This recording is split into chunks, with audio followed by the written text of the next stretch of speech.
right. Here we are again. Cheers. Cheers.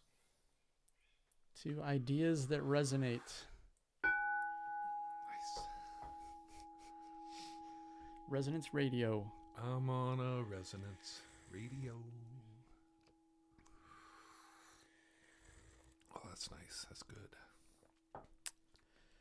All right, we have an upgraded studio. No kidding. 3 new cameras. Got some nice video quality. No longer using phones as cameras. We're not going to mention the brands because, we don't want to. But you can see it right there. We're willing to sell out. We're just waiting for an offer. Right. Or sell in is another option depending on who's buying. Yeah, right. All right. Well, what should we talk about? One thing that pops to my mind for me is what is the purpose of resonance radio? Other than to give this one particular podcast. I mean, other than to highlight the ideas of Keith Whitten. Yeah, I mean, that's adequate, but is there anything larger at stake here?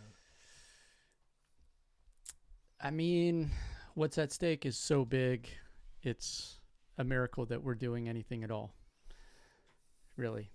And also the scope, ideas that resonate is a nice tagline, that you came up with that I think is good. The original vision for resonance.org is to explore resonance in all of its many forms, electromagnetic, audio, ideas, quantum entanglement, mirror neurons, you yawn, I yawn. But one of the original big impetuses was like 0-point field energy, over unity, these like emerging, maybe real, maybe not real, energy devices, or the possibility of tapping into the theoretical ocean of energy that's within every cubic centimeter,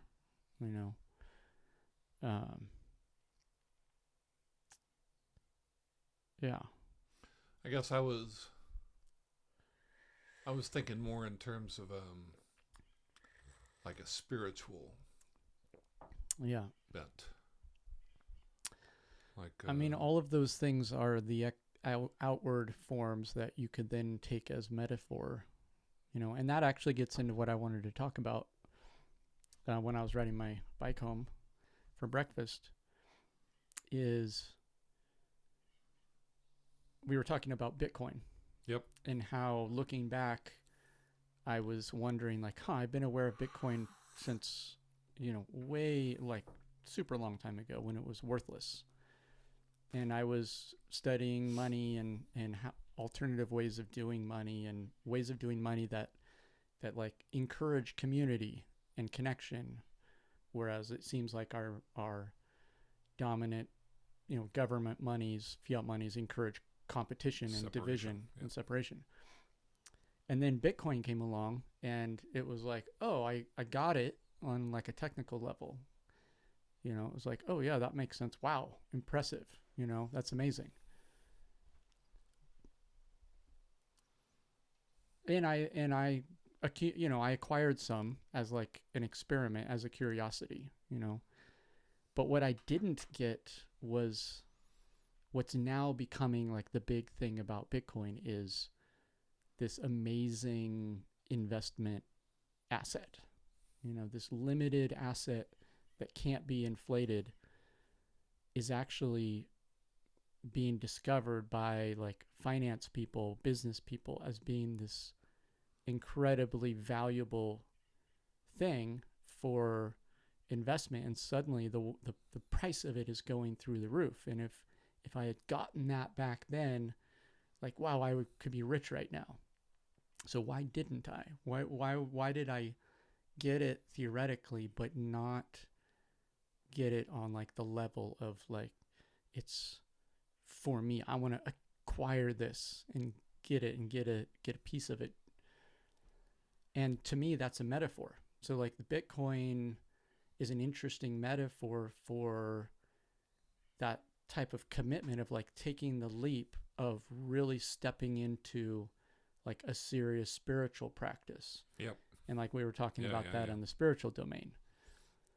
And so similarly, like over Unity tech, if it exists, is a metaphor for like really amazing, tremendous potential that we humanity have if we shift our focus from like fleeting material survival type stuff and like look towards things that could potentially be well, not things, but ways of being that could really unite us. And like through our unity we could accomplish anything. And we have no, there's plenty of food for everyone. It's the problem is it's a distribution problem, but there's so much greed and like fighting over, who gets the say, who gets to control, who decides what, like the control of the money is more important than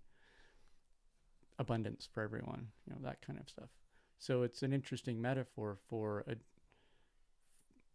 spiritual stuff.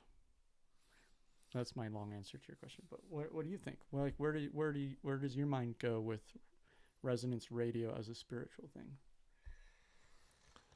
Well, I guess it's like here we are. I'm here to talk about, in one sense, I'm here to talk about monad and my book, The Living Solar System, and that's what I wanted to have access to resonance radio to do. Mm-hmm. But at the same time, I find myself much more drawn to talk about these spiritual ideas. Interesting. Much to my own detriment. It's like I feel like I'm kind of abandoning my original quest.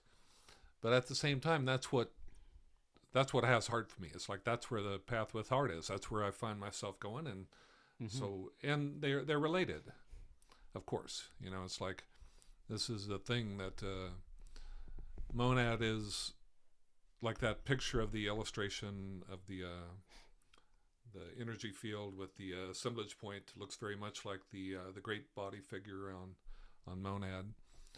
And the biorhythms, swara, the tonal, the nahal, it's all interrelated. Mm-hmm. So I guess I've kind of resigned myself, or not resigned myself, but I'm just okay talking about the spiritual aspects on resonance radio,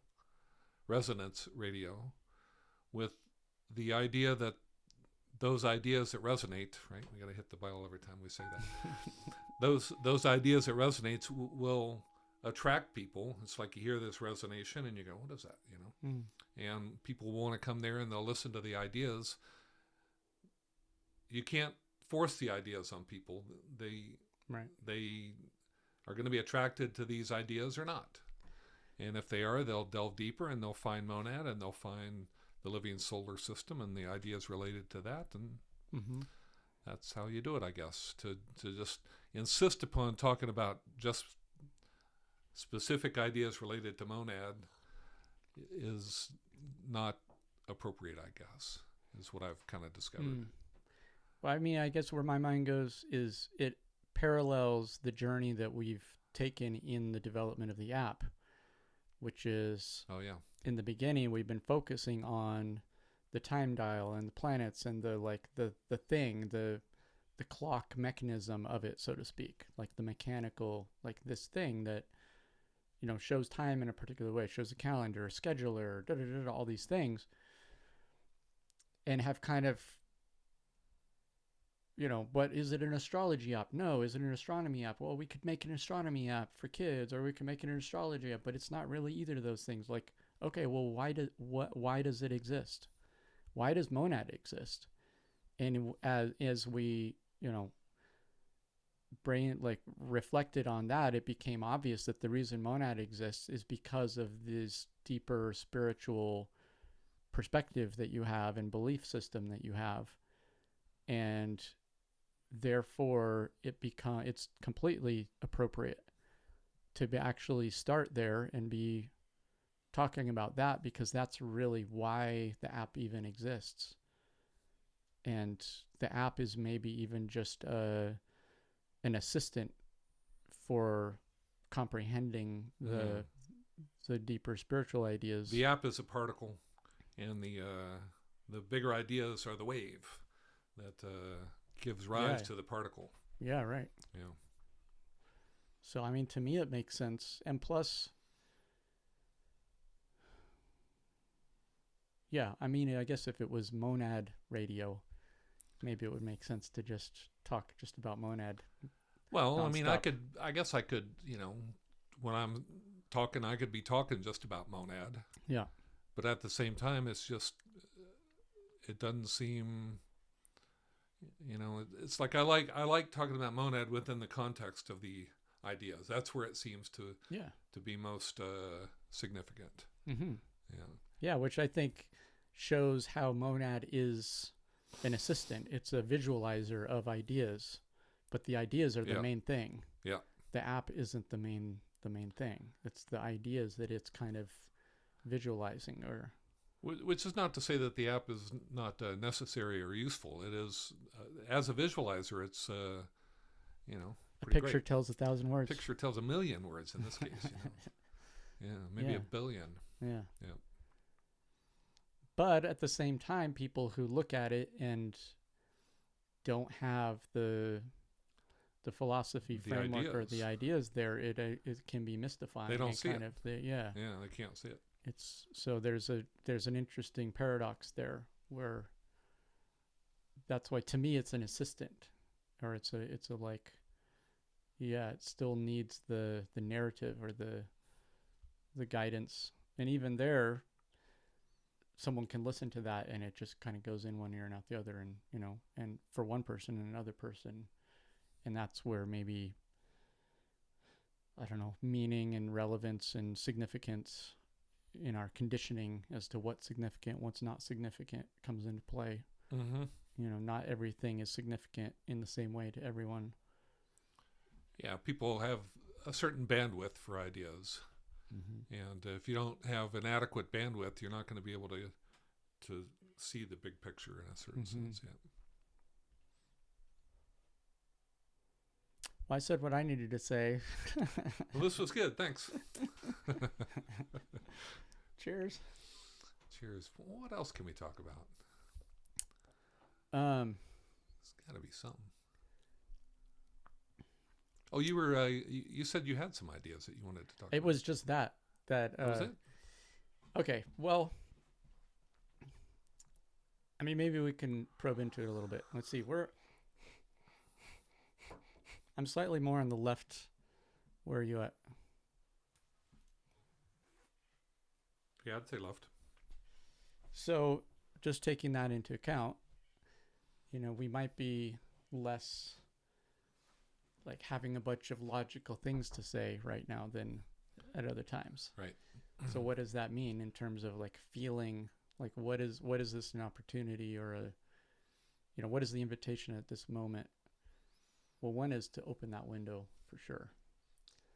I'm noticing the absence of that air. Yeah, I concur. Let's open this sucker all the way. Oh yeah, nice. Let the spirit in, huh? Well, the kind of the kernel of the idea was,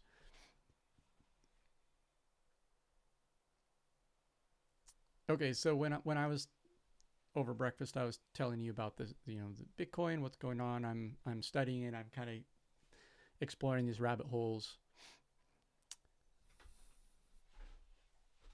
And the question came up, why did I not kind of seize the day, so to speak? Why did I not try harder to get mine or get my piece of it at the time? Yep. Kind of see it as like something that's good, like an investment opportunity, let's say. And there are a number of like surface level, there's a whole bunch of like what ifs or reasons why I could explore about that. But you said one word. Yeah. Do you care to? Yeah, I said recapitulation, right? Which is a Toltec practice of where you make a list of all of the people in your life, which that's not a simple thing to do, of course, but you can start with the most important ones and work your way back from there, and then you want to recall in detail your experiences with those person, and not just intellectually try to think about that person. You want to feel the impact of events that you had with those people. So that, for instance, certain books in the Toltec teaching, they say that you might want to start with your sexual partners that you've had. And so you go, because those are guaranteed to have significant feelings. And the idea is that you want to release chords. They talk about, it's like you have emanations that go to everything. Everything is connected to everything else. And so when you have a relationship with someone, you have a chord that's specific to that person. And that chord, if it's not fully recapitulated, also serves as like a tether, kind of holding you back from being free in relation to certain things that have come up in that relationship. So the idea is that as you recapitulate your life, you are freeing yourself up from all these strings of attachment that are holding you back from being able to act in the moment when spirit tells you to act. So yeah, I guess the idea was just that you weren't able to act with all of this spirit knocking on your door saying Bitcoin, Bitcoin, Bitcoin, because for whatever reason you were preoccupied with other things to a certain extent. Yep. Mm-hmm. And right, so another metaphor or example of that is we were talking about dreams and dream journaling, and like the kind of the difficulty or the challenge, the resistance or of actually doing it, actually writing them down and making them conscious. Yep. And so to me, that's another metaphor or another correlation of like, why aren't I doing that? It's something that I find value. We both find value in. Right. And, but there's a degree of like commitment and overcoming that, whatever that is, that resistance in the moment. And there's a similarity there with overcoming the whatever distraction or fear or resistance. Is what we agreed. It's like there's a fear when Bitcoin, for instance, to buy Bitcoin means that you're taking away your reserves in case you have an emergency or something like this, right? Putting it somewhere else. And dreams, there's a fear of, dreams are mysterious. Anyone who just discounts dreams hasn't fully considered the potential of dreams and what's possible. And if you've ever had a nightmare, you recognize that as unreal as they may be, they can still profoundly affect you, right? So you have to make that commitment and persist at doing it. And to be guided to do that, you have to trust your feelings that, okay, my feelings keep pushing me in this direction, and you've got to go with that. And most of us are, I think, I know in my case, I'm much more of an intellectual than I'm a feeling being. And it's easy to talk yourself out of something intellectually, even when you're feeling it. I guess, Mm-hmm. because of the risk, the danger, or the fears. Those are all intellectual concerns. Mm-hmm. Yeah.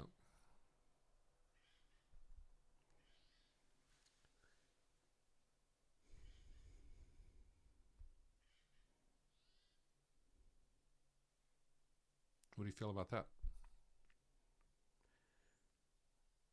Um, I'm just feeling into my body right now. And I'm noticing that I have this like tingly kind of electric feeling that I'm associating with having used some wasp killer yesterday, and I got some on my hand.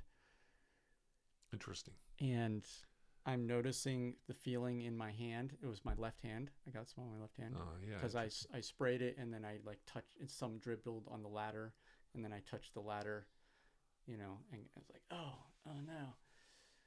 And just for the whole rest of the day, I just kind of felt this chemical like absorbing into my body, and kind of like, and now I'm kind of feeling this kind of like zzz, kind of like, um, yeah. Wow. It's low grade. It's not.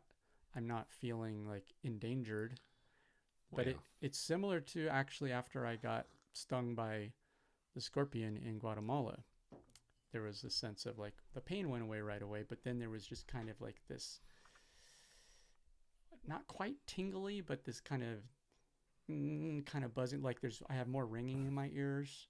I normally have ringing in my ears that I can tune into, but like last night it was like really loud, and today it's louder than usual, which is a sign of an imbalance in my system, I guess.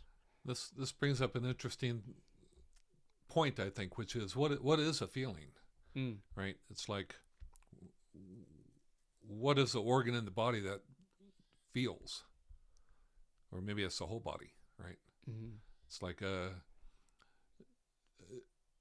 Toltecs talk about awareness, and one of the consequences of monad and the living solar system, the book that I wrote about it, is that in the process of developing the ideas, have become convinced that the bloodstream, is the organ of subconscious awareness, and that it's basically like an electromagnetic field that extends out to infinity and encompasses the solar system as a whole, actually, but also the magnetosphere of the Earth and other organisms in particular. We can resonate with them. We got to hit this thing again. Whoops. So I think that feeling is basically resonance, as you're resonating with something. And a chemical is a chemical. Chemicals are formed by electromagnetic attraction. Mm-hmm. They're not just this inert physical building blocks. They have electromagnetic qualities associated with them. And I think that we're not used to thinking like this in terms of blood is an electromagnetic organ of awareness. Can you show the magneto, the heme ring?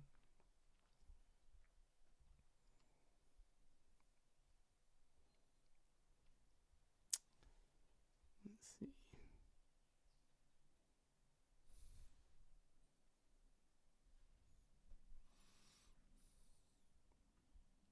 Yep. So this is a heme ring, that pink molecular outline there in the center, with the oxygen and nitrogen on either end of a iron atom, which is held at the center here. And this is an electromagnetic coil, in my opinion. It's got a free electron which is circulating around this ring structure, and the circulation of an electric charge is the equivalent of a coil. So it's emanating a field with the right-hand rule, and it's emanating this is an electromagnetic field around that molecular machine. That's a machine. It's a molecule, is a machine in the body. But those machines have electromagnetic qualities. So awareness involves this molecule in particular, and there's 4 of these attached to every hemoglobin molecule in the blood, and there's thousands, if not hundreds of thousands of hemoglobin molecules in each red blood cell. And then there's billions of red blood cells in the body. So you're talking about a vast conglomeration of these tiny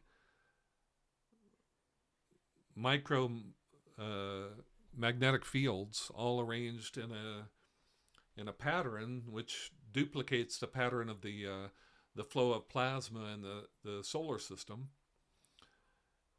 And the whole thing is it's like a little fractal of that larger fractal. And so the awareness is just the resonances that you're experiencing with and they have to do with proximity. You got this on your body, and I don't know, that's what I think. So a feeling is, by definition, the Toltecs say that a feeling is irrational. It's not something you can, it doesn't have words associated with it. You just felt it, right? Mm-hmm. And then you try to make sense of it. Well, it's probably because of this, but it's a feeling.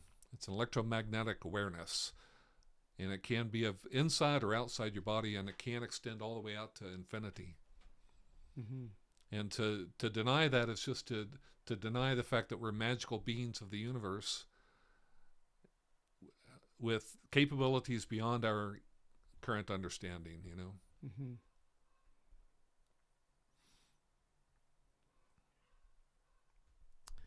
Yeah, I'm also noticing, I'm still mostly on the left side, which is feeling, right? I think I'm in the right side now. You seem like you've been shifting more in the right side. Yeah, I think I am, actually. And what does that mean for a podcast, a conversation, a rational conversation about stuff? Like, to what degree does being on the left side, what does that look like in a podcast environment? What does it look like to be more in the feeling realm? I think, historically, when we've done these tests, I've been pretty strongly on the right side, mental, logical, rational. And today I'm more on the feeling side, Why? Well, not so much why, but like, how does that translate into this moment, what we're doing, this activity? Yeah. Yeah, I feel like I have less,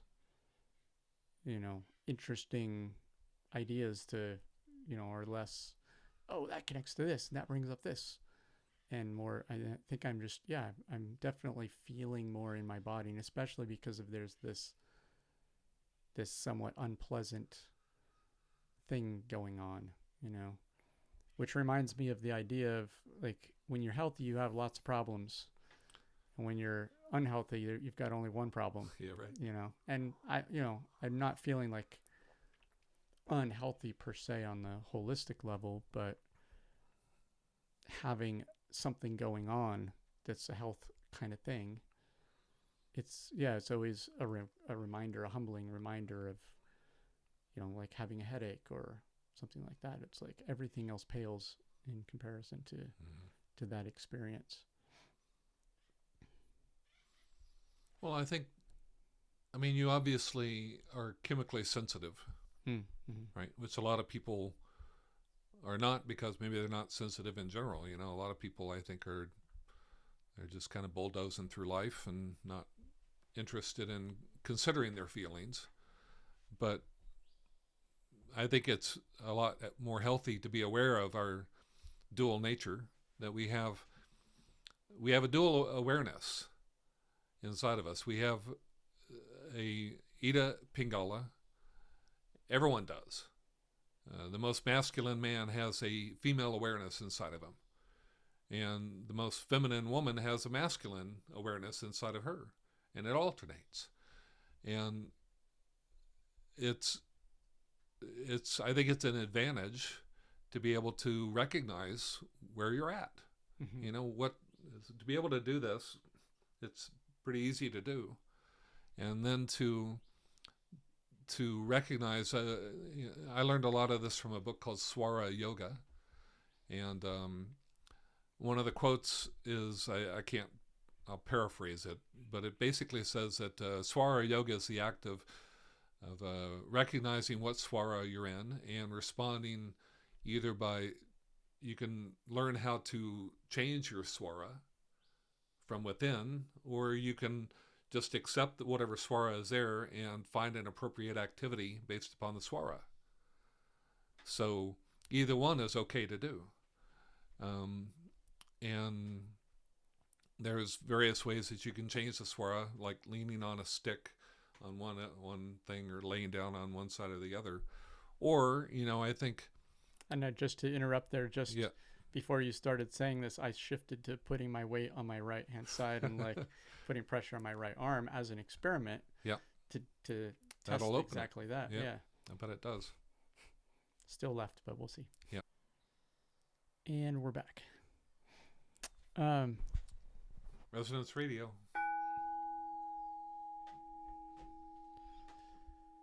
So you recently rewrote your book, Metagaia.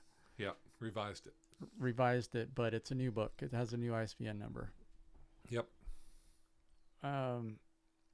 Why did you do that?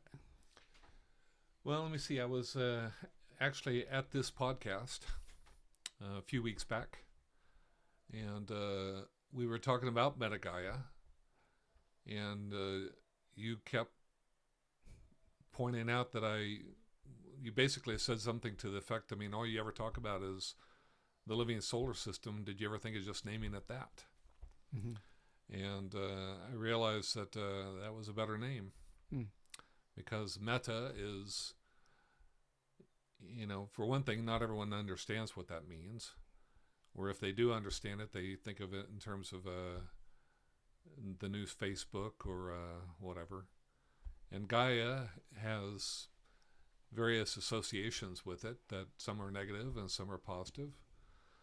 Whereas the living solar system is very straightforward, and it's kind of a beautiful title. So I just decided it was worth revising the book because of that. And also I'd wanted to revise the book anyway, a few changes. So I went back and I made it better. And so what does...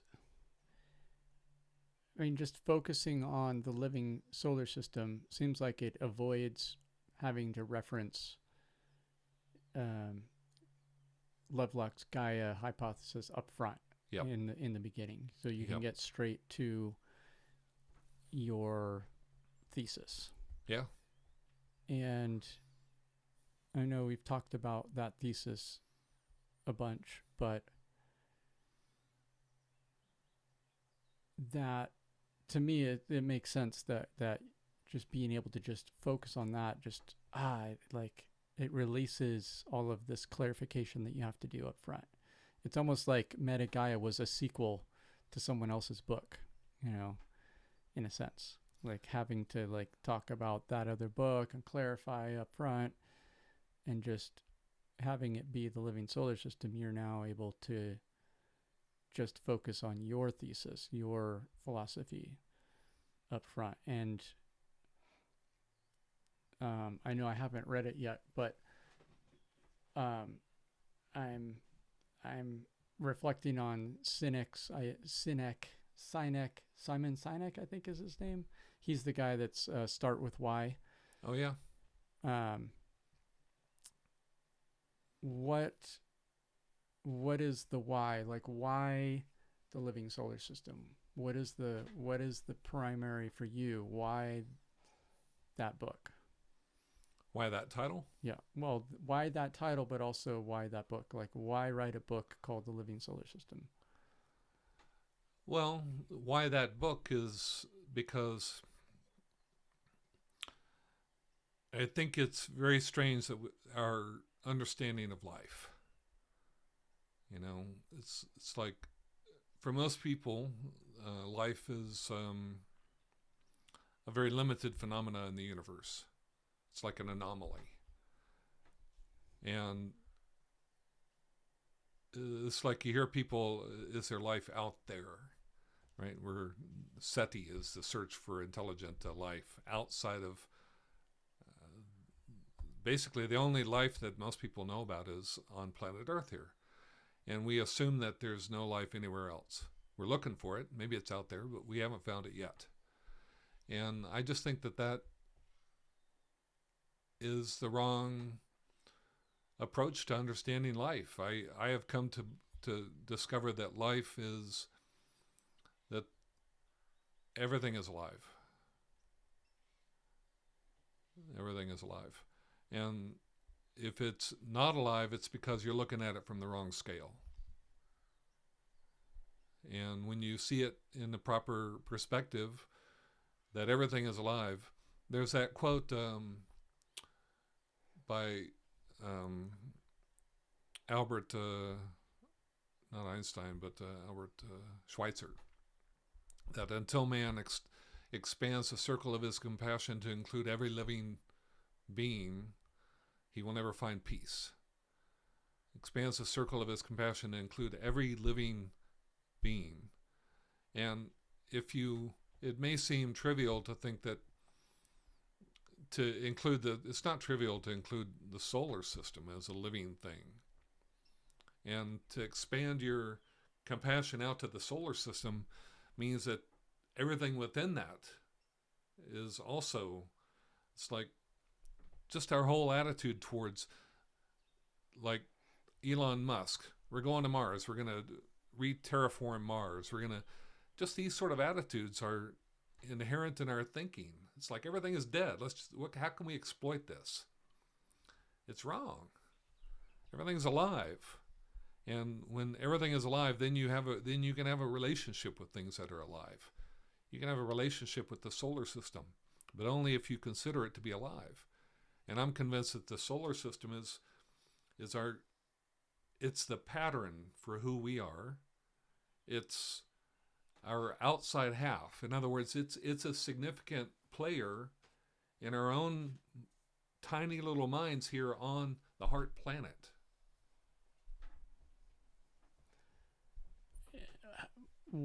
What do you mean? It's a player for in our little lives. Well, the Toltec teachings, Carlos Castaneda in particular, talks about the tonal and the nahal. And the tonal is the known. Or the tonal is the known, surrounded by the unknown, which is everything. It's like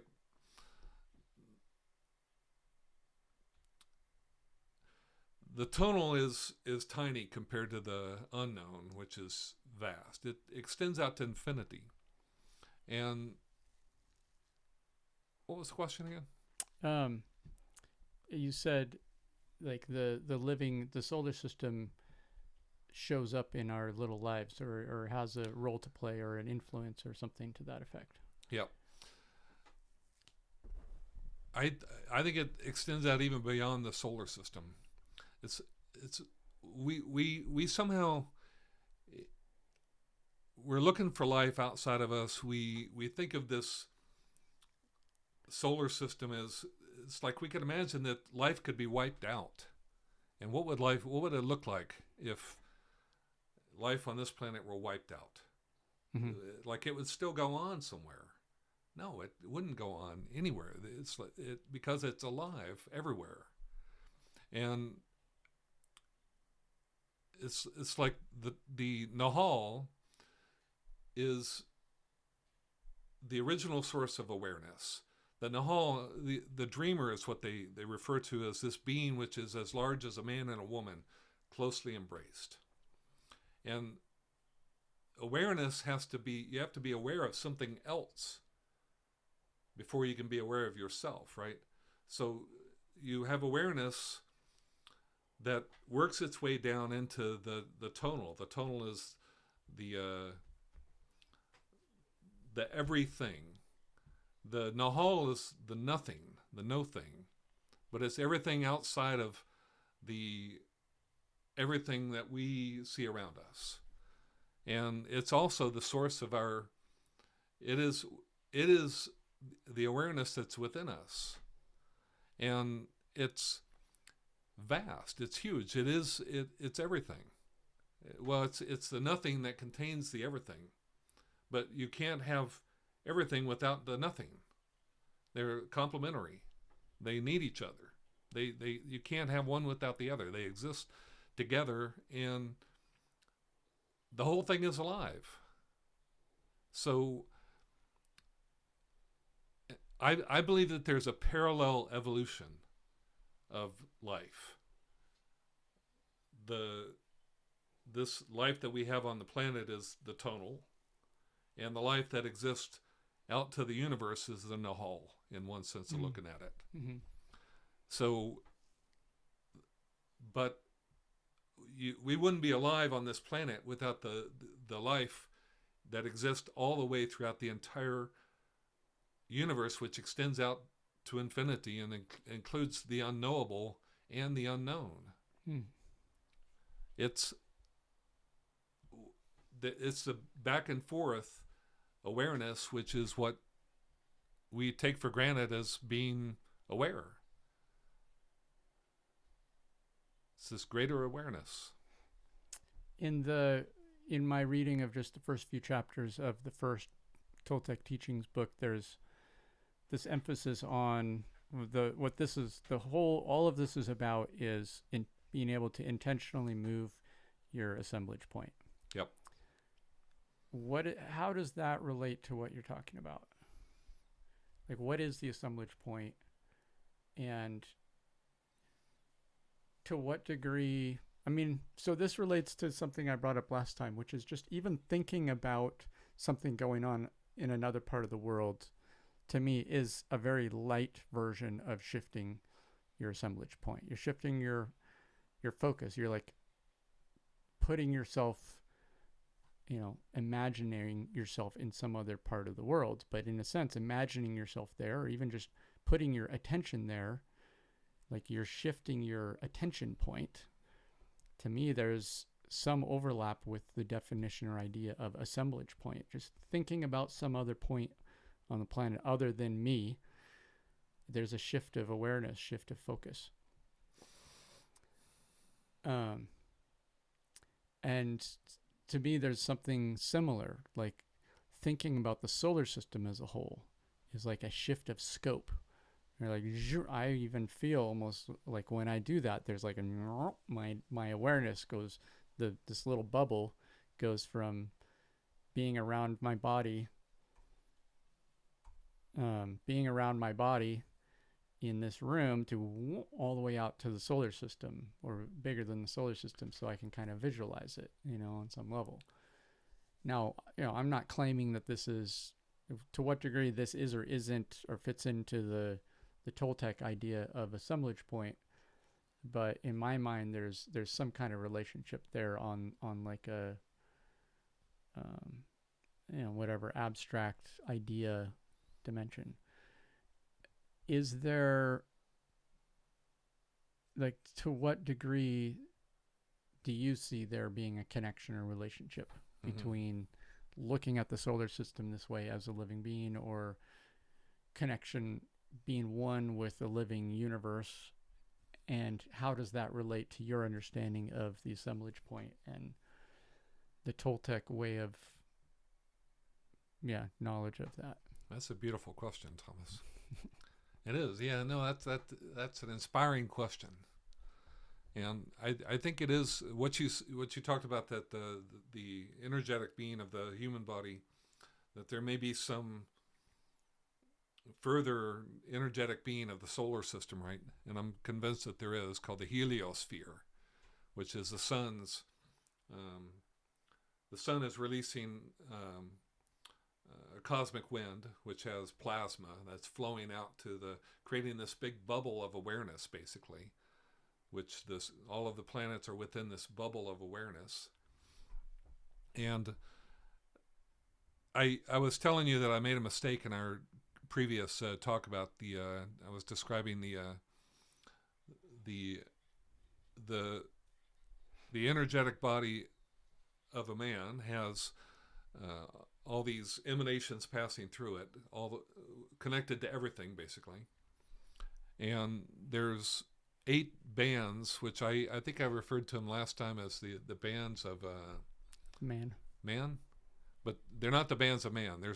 There's 8 bands of life, and one band of man, which is organic life, and then the other 7 bands are inorganic life. And the Toltec teachings, as far as I know, never describe exactly what those 7 other inorganic bands are.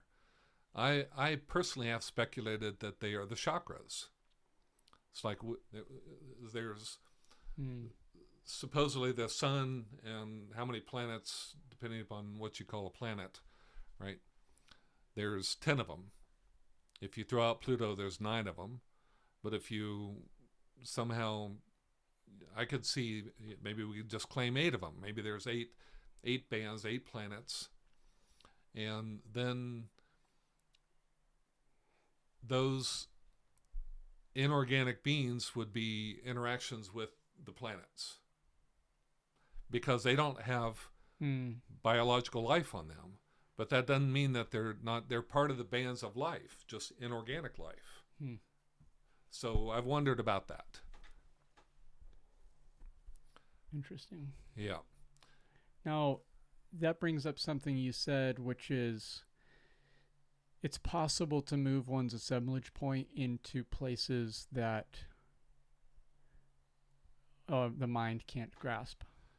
Yeah, there's the unknown, the known, and the unknowable, as far as Toltecs have categorized it.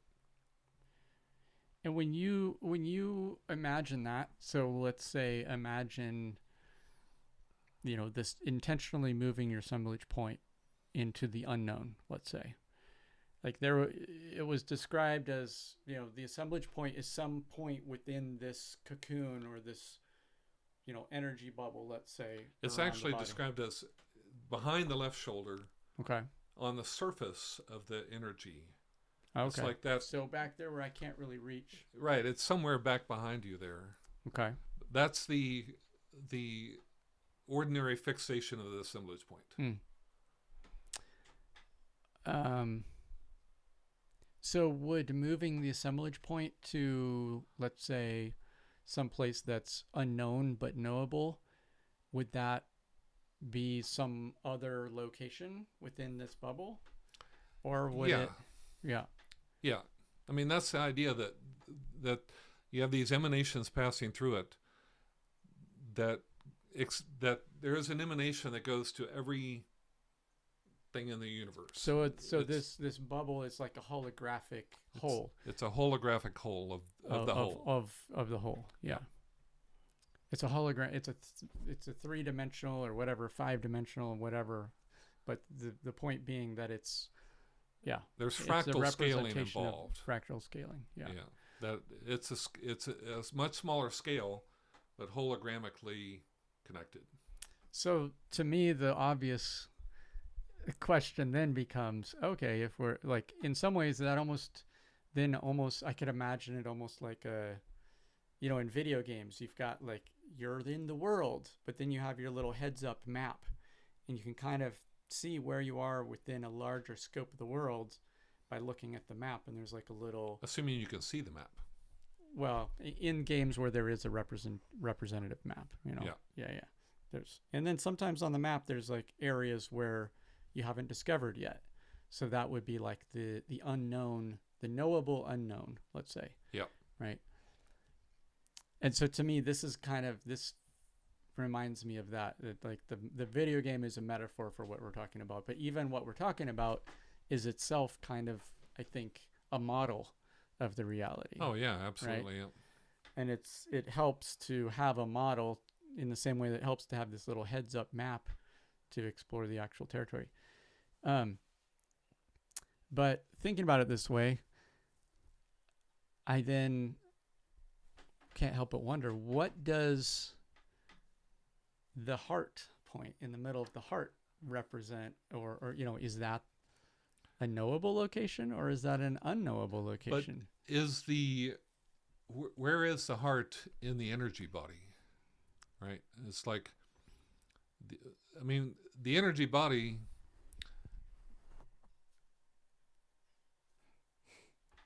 I guess I think of it once again as the particle and wave, and that the particle emerges out of the wave. Mm-hmm. It's not the other way around. Mm. The particle is not emanating the wave. Mm-hmm. This is the way that I've been taught to think all my life, is that particles emanate waves. Mm. But I've recently come to look at it the opposite direction, that the particle emerges out of the wave. Mm. So the body is emerging out of this energy field somehow. So the energy field itself might have an organization which doesn't coincide with the organization of the body necessarily. Yeah. And, certainly I don't recall anything about this in Carlos Castaneda's description of this. Yeah. Carlos Castaneda saw, it took him a long time to what they describe as see. Mm. And to see is to see the energy body. In other words, to close your eyes and to be able to visualize it, and to knowing that you're visualizing it, he would confirm that, like Carlos Castaneda, I remember the first description of Carlos Castaneda seeing, they were sitting on a park bench in one of the cities in Mexico, and Don Juan helped him see by doing some maneuver where he clapping him on the shoulder and doing this thing to displace the assemblage point. And he saw that there were all these bodies around him that were moving. And he then saw that when he woke up, it was because all these kids had walked over to the bench where they were at, and they were somehow drawn to him for whatever reason. And he saw their energy bodies, and just for a few seconds. And even after that, it's not a simple thing to be able to see. And to be able to see the assemblage point, he could see the assemblage points, and he could see where they were, but he never described like the location of the bands and where they were in relation to the assemblage point, and which, there was no description of the anatomy of the energy body. Mm-hmm. Like this was here and that was there. Mm-hmm. Yeah. Interesting. But you get where I'm going with it, right? Which is, if like the point of all of this is to be intentionally move the assemblage point. Yeah. It naturally then, like, well, can you move the assemblage point outside of the bubble, or is it always on the surface somewhere, or can it move inside of the three-dimensional zone? It brings up all sorts of questions around it, which is, I'm sure, cart before the horse. Way before the horse. Yeah. But still, like, to me, that's just where my mind goes. It's curious. Yeah. No doubt. And, keep in mind that there's movements of the assemblage point, and then there's shifts of the assemblage point. Okay. And they're orders of magnitude different. One is you can have a movement within the band of man. Mm. A shift is outside of that band. I think I have that right. Maybe it might be reversed. Sounds like the opposite. Yeah. It might be the opposite. Maybe there's shifts within it. I think it's one or the other. And so, in other words, you can move within the band of man, and that's nothing that's going to blow your mind. Mm-hmm. To move outside of that band is to encounter a new world. Mm-hmm. And by a new world, I mean, Don Juan describes one in particular, which I thought sounded like Mars. Mm. It's a red world, he describes. And to go there is to be in a different world. I don't know how else to put it. But it's like it's not there. He describes a knowledge of knowing that he was in a different world. Mm-hmm. Weird, huh? Mm-hmm. So, but, all of this is after, I think he was with Don Juan for, how many years was it? 10 or 20 or? 10 years maybe. But then after Don Juan was gone, he practiced up until his death, I guess. Mm-hmm. And he was left with the task of recovering memories of things that he had experienced in left side awareness that he wasn't able to access in his right side awareness. A very different path than the one that you and I are on. Mm-hmm. You know, so yeah, it is the cart before the horse a little bit, mm-hmm. in the sense that you and I are still novices when it comes to moving. You know, we rely on spontaneous mm-hmm. Shifts of the assemblage point. Mm-hmm. Yeah, I found it interesting that in the first I think the first chapter he goes into some history, some interesting history of humanity, you know, and ancient Toltec guided civilizations and Mu and Atlantis and all that kind of stuff. Yeah. But then chapter 2, he gets into words, and like it seemed like that my takeaway was the first step on this path is to loosen your attachment to the meanings of words necessarily, or like the certainty of words, kind of allowing there to be openness for interpretation is a way to say it, or to just recognize that words are the surface of things, and that there's intention woven within the words, and that's the important thing. You know, the words themselves are just a means to an end, and the end is like the intention or the meanings that are intended through the words. And it was interesting to me that was the first step towards on the path, basically, which I think to me correlates with Ingo Swann's focus on reality boxes, and he puts a lot of focus on just how our conditionings and What's a reality box? A reality box it's kind of like a belief system or a worldview, you know, an identity. All of these are parts of a reality box. A fixation of the assemblage point?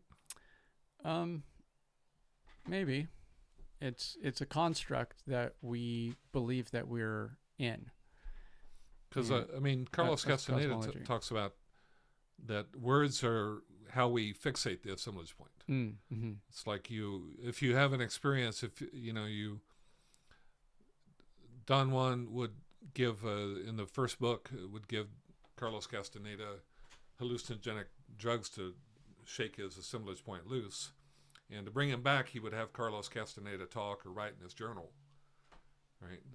Using words. It's like those words, you gradually refine your assemblage point by fixating it with, okay, I'm back to thinking, all right, you know, my mind is now, you're reaffirming you're back at this place that is familiar, basically. Mm-hmm.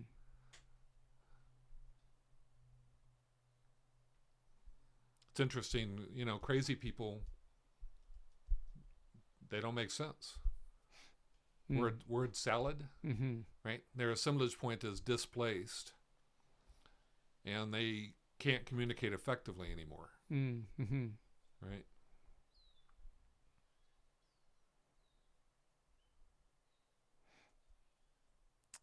Yeah, and in another connection I'm thinking there is, you know, Ingo Swann is someone who has remote viewed other planets in the solar system. He remote viewed, I think it was Saturn, before our first probe to Saturn, and as like a proof of remote viewing, and created a whole list of characteristics.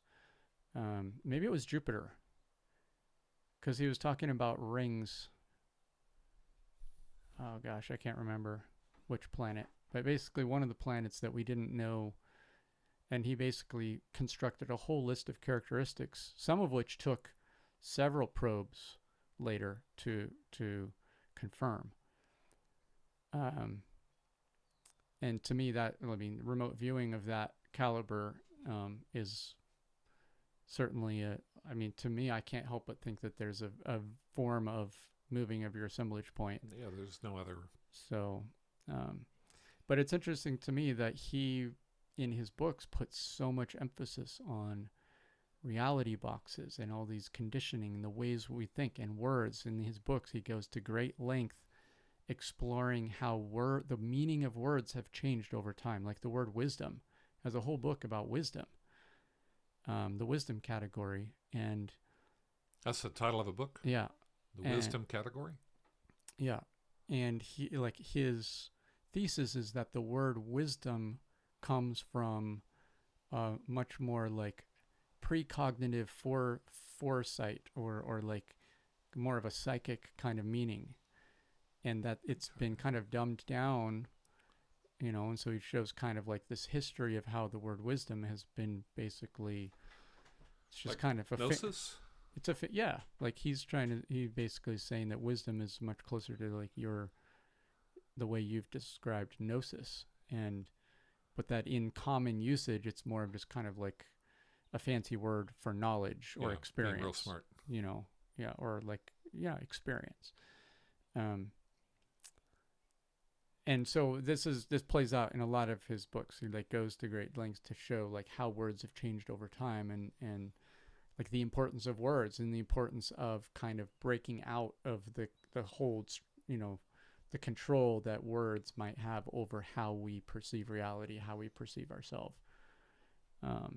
So it's interesting to me that in Teilhard and Mérez's book, he starts with words and the kind of breaking out of the construct or the prison, so to speak, of words and having them be overly constraining, let's say.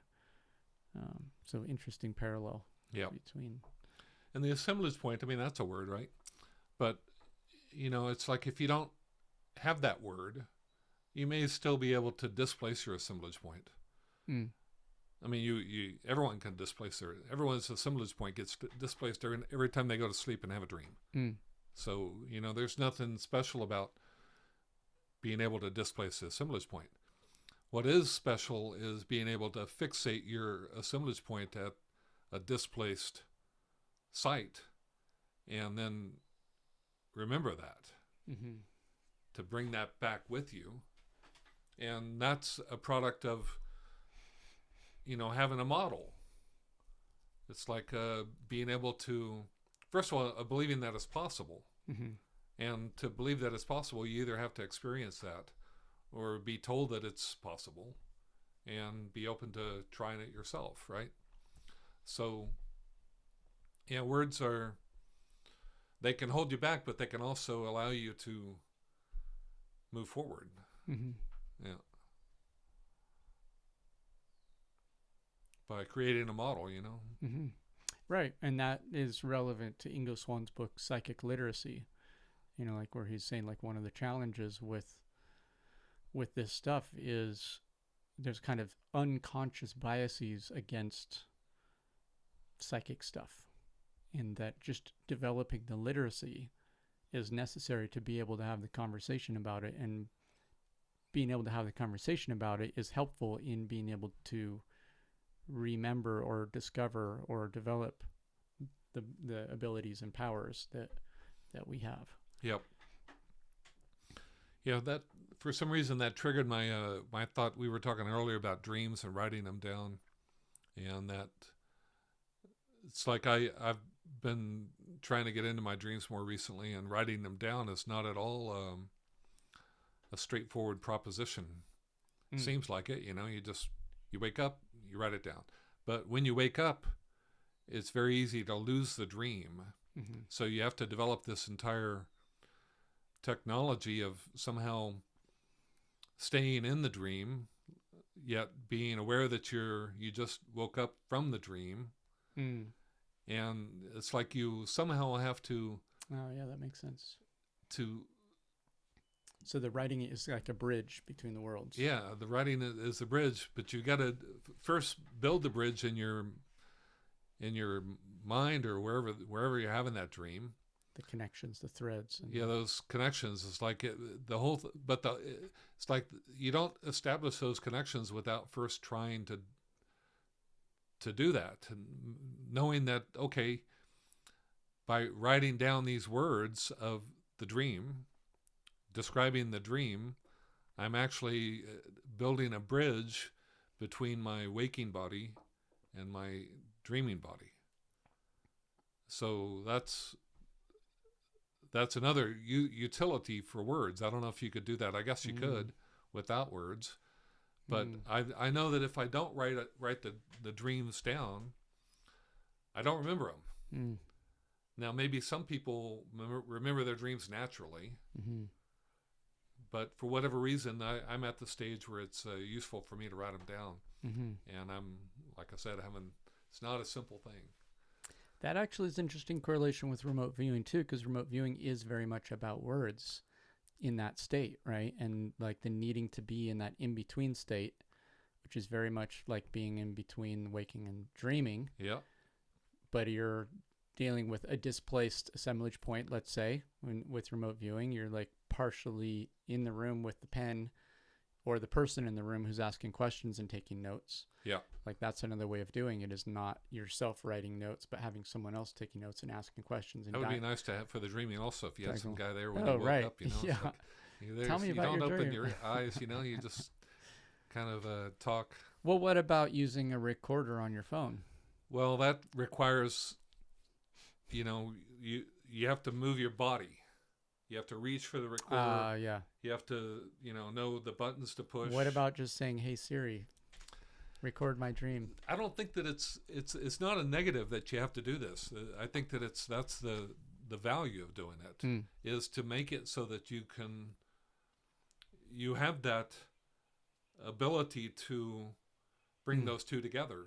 It's like, I think that's why you're encouraged to do it, is to build that connection, so that it's just easier to do. Well, that is a case for picking up your phone and recording it. Yeah, Someone was telling me that every morning they have some AI interpret their dreams for them. Really? Yeah, they explain their dream and then interpret it for me. That's an interesting idea, using whatever dream interpretation modality, Jungian. Oh, right. Explain this dream to me using Jungian psychology. Yeah, it's all about having sex with your mother. No, I think that was Freud, right? Oh yeah, right. But I've got a tape recorder next to my bed. I just I guess there's an additional step then that you have to go back and you listen to the recorder, and I do think that there's something about actually writing it down. Yeah. That is more significant. I don't know. But I'd be happy to do either one now. This brings up an interesting question too, which is, in remote viewing, it's very important to clearly distinguish between a perception, like, oh, there's water, or there's like some metallic, shiny object, versus interpretation. There's a boat, or there's a yacht, or there's a box structure, on a vegetative area next to a boundary with water. I don't know. There's like a whole system of ways of describing perceptions while avoiding interpretive analysis. Yeah. And that's really important in remote viewing, because once the analysis kicks in, you start constructing stories that explain the perceptions, you can really shift. Actually talk about a shifting of assemblage point. Staring at your hands, right? You can shift to a different, like, a memory or a personal experience. Yep. And now suddenly you're talking about your own personal experience, versus rather than having perceptions of this, whatever the target is, Yeah. And so in remote viewing, there's a lot of emphasis on techniques so I wonder if using that same approach for describing your dream could potentially even be useful, like describing the dream more in just perception without analysis. Yeah. You know? I think, like, this morning I had a dream with my mother in it. And yet afterwards I wondered if it was my mother. Mm-hmm. It's like, what was the imagery versus what was the interpretation? What was my interpretation? Yeah, exactly. And that happened even before I'd written it down. It's like I was wondering, was that my mother, or was I, now that I'm trying to, it's like I could feel that was an issue. Mm-hmm. That, who was that? Was that it's like the whole thing was kind of nebulous. And I wonder to what degree, by just having the literacy, let's say, of how to write about it in just the what was the word you used a second ago?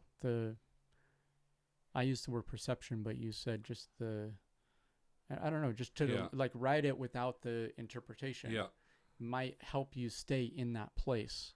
Whereas if you're like, oh wait, who is that? Oh, you're like trying to interpret the story or the meaning of it when you haven't even gotten the details. Yeah, just recorded. Describe a woman in this room. And maybe nurturing or motherly or, whatever. The qualities, the characteristics. Yeah, it's an interesting thing. I get the sense that once you're in a dream, that assemblage point is really loose in a certain sense. It's like you have to, and this is what there's dreaming. There's two basic practices that the Toltecs or Carlos Castaneda talks about.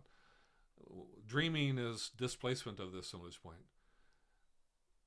Stalking is being able to fix the assemblage point once it's been displaced, and that has to do with acting. Basically, you want to be able to. If you're in a dream and you want to stay in the dream, how do you stay in the dream? Mm-hmm. Because it's easy to wake up, for instance, or to have the dream veer off in a direction, that one. It's like if you want to fly, you can repeat, I'm dreaming, I know I'm dreaming, I'm flying. Yeah. And you can learn how to maintain that activity, but it's not necessarily something that you know how to do intuitively. Maybe some people do, maybe some gifted, there's always some people that are exceptions to the rule, but I get the sense that to be able to maintain in a dream, that is the stalking. You have to somehow stalk yourself and be aware of, okay, I'm doing this, and maintain that awareness. Mm-hmm. I'm doing this, and I want to do it, and I'm going to keep doing it. Mm-hmm.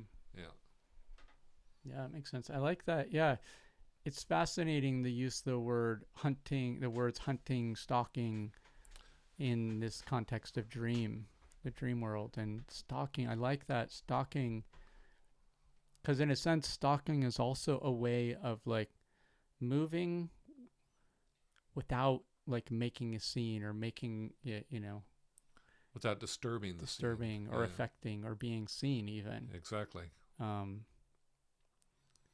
Which is kind of the egoic or like the mind, and maybe, and that correlates with remote viewing too, is like continuing to perceive without constructing a narrative, without exactly right.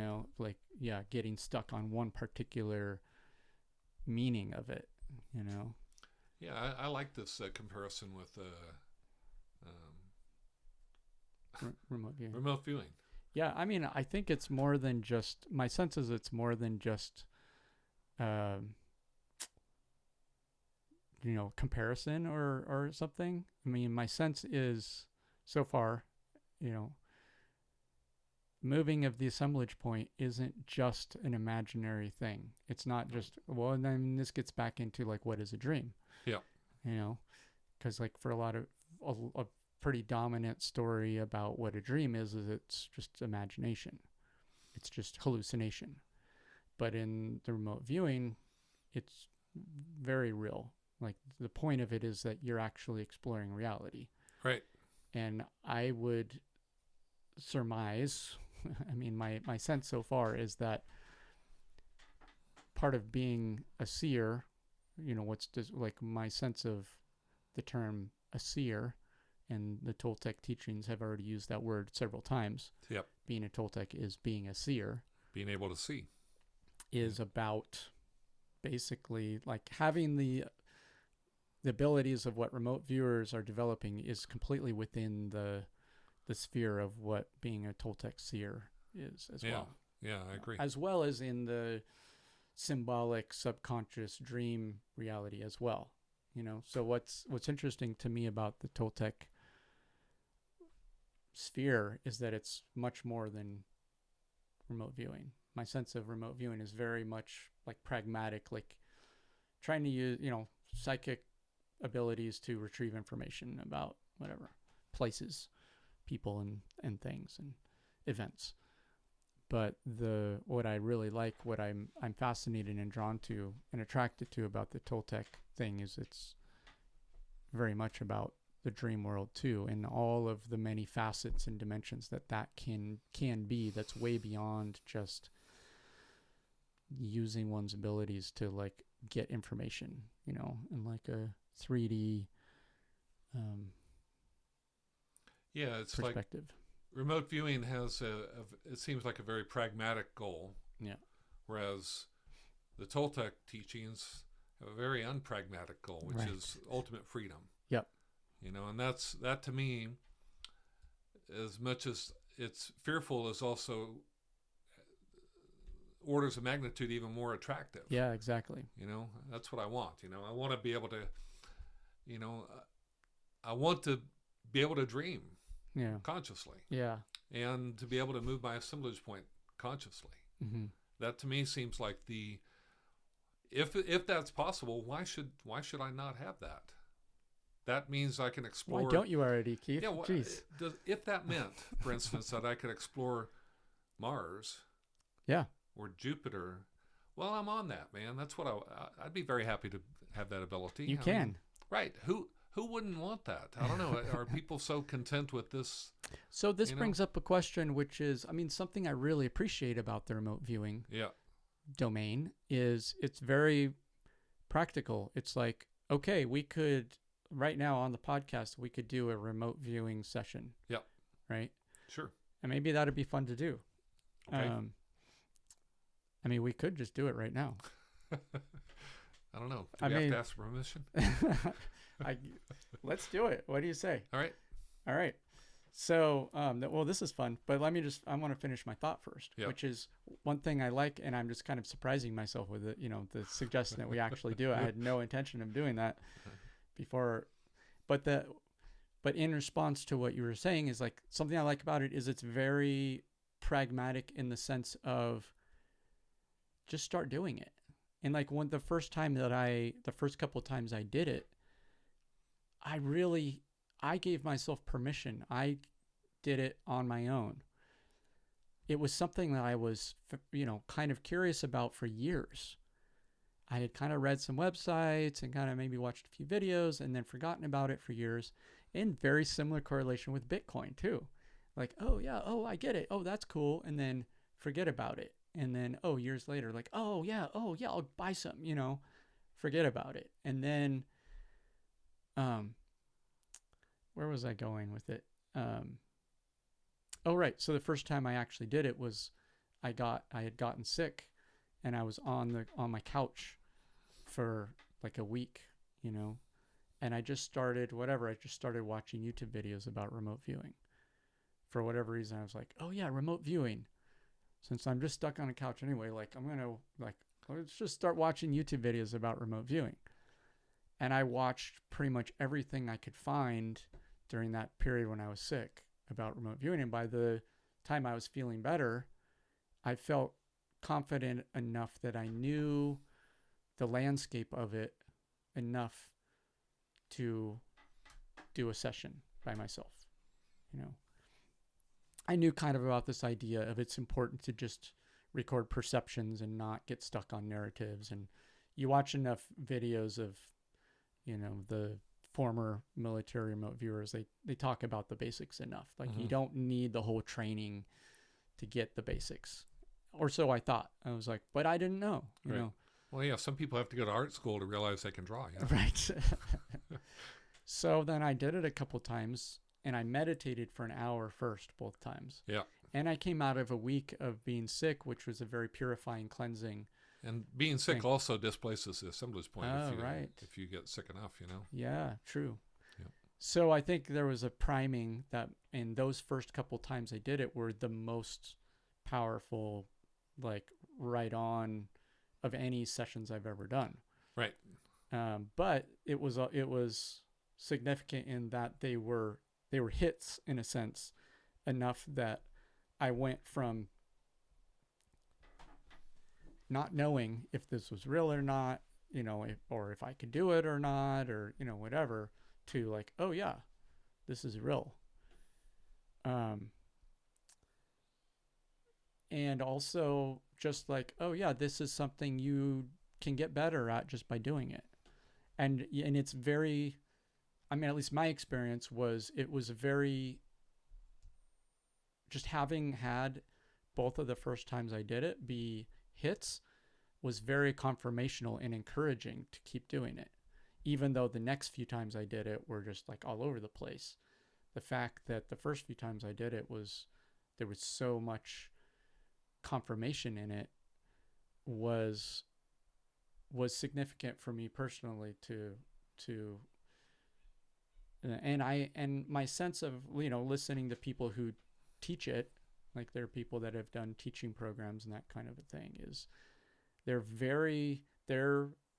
perspective is it's like you do a class, like almost everyone in the class has some degree of confirmation of it, you know, some degree of hit, some degree of surprise of like, oh wow, that was way, like, I'm really surprised with the correlation between what I put on the paper and what the actual target was. And so all of that is a long-winded way of saying, like, that to me is maybe some gift or something to take from the remote viewing world in this, you know, Toltec dream exploration world, or like what you were talking about of like, if I could visit Jupiter or visit, like, the remote viewing training perspective is, yeah, let's get started now. Like, let's do the first session. Like, when do you want to get started, you know? Because the sooner that you start actually doing it, like, there's not, like, with in that perspective, there's not like this, you have to graduate from university before you can draw. You don't have to go to art school before you can draw. Right. Kids do it. There is, you know, probably a degree of, depending on how developed you are, there might be or how socially conditioned you are. Or socially conditioned, or all your resistances or whatever. Right.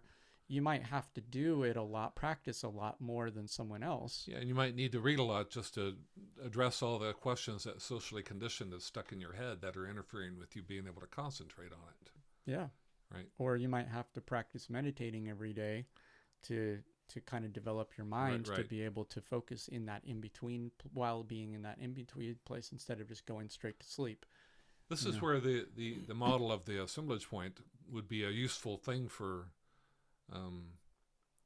remote viewers to be aware of. Right. Because, you know, if you just tell people what you're trying to do is be able to loosen your assemblage point so that you can shift that thing around to view from that perspective. Right. Because that's kind of what it's doing. I agree with you. It's like there is no other explanation other than what? I mean, no, I'm that's why I'm finding so much interesting mutual benefit in the degree to which I've learned about each perspective. There's a big overlap. Yeah. And and it the Toltec teachings add some really interesting historical context too to the remote viewing. Well, they also practical. The beauty of the Toltec teachings is like you could have remote viewing. They're focused on being able to shift your assemblage point a little bit, during your waking hours. Yeah, very human oriented. Yeah. This Earth, whatever current time. Do they ever mention dreaming? Do they ever talk about the relation of that to dreaming? Because, that's to me, it's like dreaming is this, it happens at night, and it's, you can fly in a dream. That's the other thing that I want to do that. I want to be able to go flying every night if I feel like it. Yeah. If that's possible, I want it. Yeah. Why not? Yeah. So yeah, I mean, just all of this, it's like social conditioning. All of is mentioned all the time by Carlos Castaneda. That is what the teaching is to address your social conditioning and try to get you to escape from that, because that's what's holding you back. Is the idea that no, you can't do this. No, this is not real. It's that's all. Social conditioning is what fixates the assemblage point. Yep. Well, shall we do a remote viewing session? One. All right. Yeah. How do you do one? Let's pause. I'll get things ready for us. And we're back to Resonance Radio. Remote viewing. So we decided to spontaneously do a remote viewing session. So as some background, I can give you the 5 or 10 minute intro to remote viewing technique. The way I first, I mentioned that when I first tried it, I had used some targets after a week of watching videos. The targets I used were from this site CRViewer, which stands for controlledremoteviewer.com. And Lynn Buchanan. So Lynn Buchanan is one of those remote viewers who was part of the psychic spy program of the government, and now is a teacher and has created, these. What does the C stand for? Controlled. So that's one of the varieties of remote viewing protocol. There's different ones: scientific remote viewing, controlled remote viewing. I forget all of them.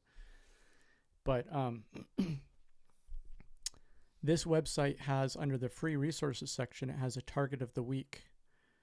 And presumably there was this time period in 2006, 7 through 16 where they had a target a week, and there must have been a group that was doing this. I don't know. I don't know the details. I know nothing of the background about this website. This is not an up-to-date website then.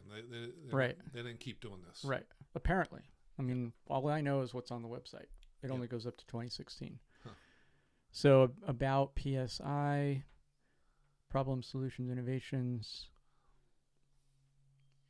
So yeah, this looks like it was kind of just, it's no longer being updated, it looks like, it appears. But there's this really cool target of the week, because what's significant about this is you can go here and you can click on one of these. And I originally just started right at the beginning. And you can choose your level of tasking. What this means is how much detail you're given in the task.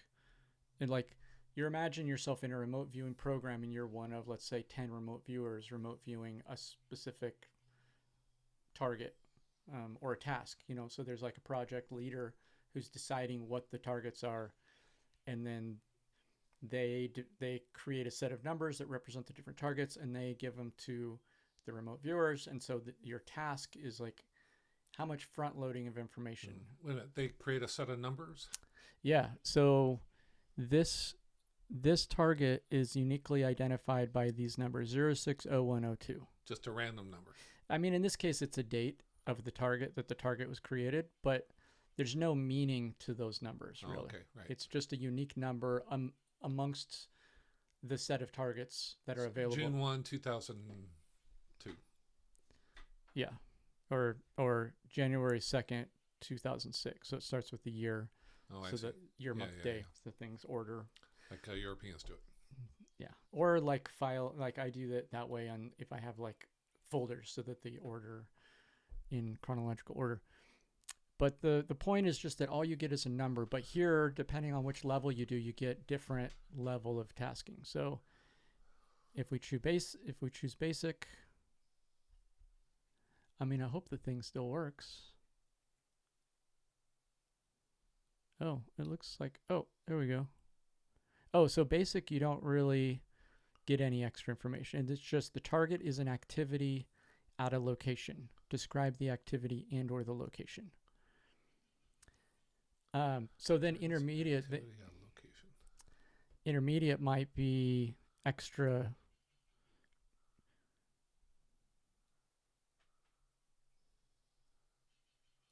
Oh, and the activity's purpose. So describe the activity and the location, and then describe the activity's purpose. And then advanced, describe both and the activity's purpose, also located on the dowsing map. So there's a map.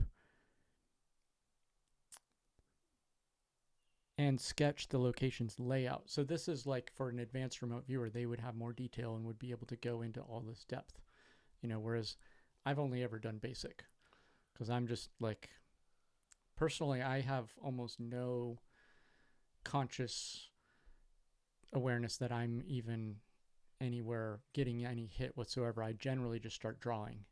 Drawing, not writing. Yeah. Yeah. And wait a minute. So this is all you get is this number? All you get is the number. 0102. And this detail, that it's an activity at a location. What else would it be? Well, it might be a person. Okay. It might be a place. All so right. this is So explaining that it's event. an activity. Yeah, basically. Yeah. So the protocol is basically you put the ID number on your paper, so you write down 060102, and what I always do is I also do CR viewer. That's the website. That's the website. Yep. To clarify, like that number is Yeah. connected to that website. Yeah. And then you proceed to do whatever you have to do, meditate. What do you have to do? I mean, whatever you have to do to get into the state of accessing the target. Yeah. And then write stuff down. So anything that comes to you, if it's a perception of, let's say, something rough, or I'm sensing motion or cold sensation. Hold on. Let me stop you. Senses. So do whatever you have to do to get ready, meaning...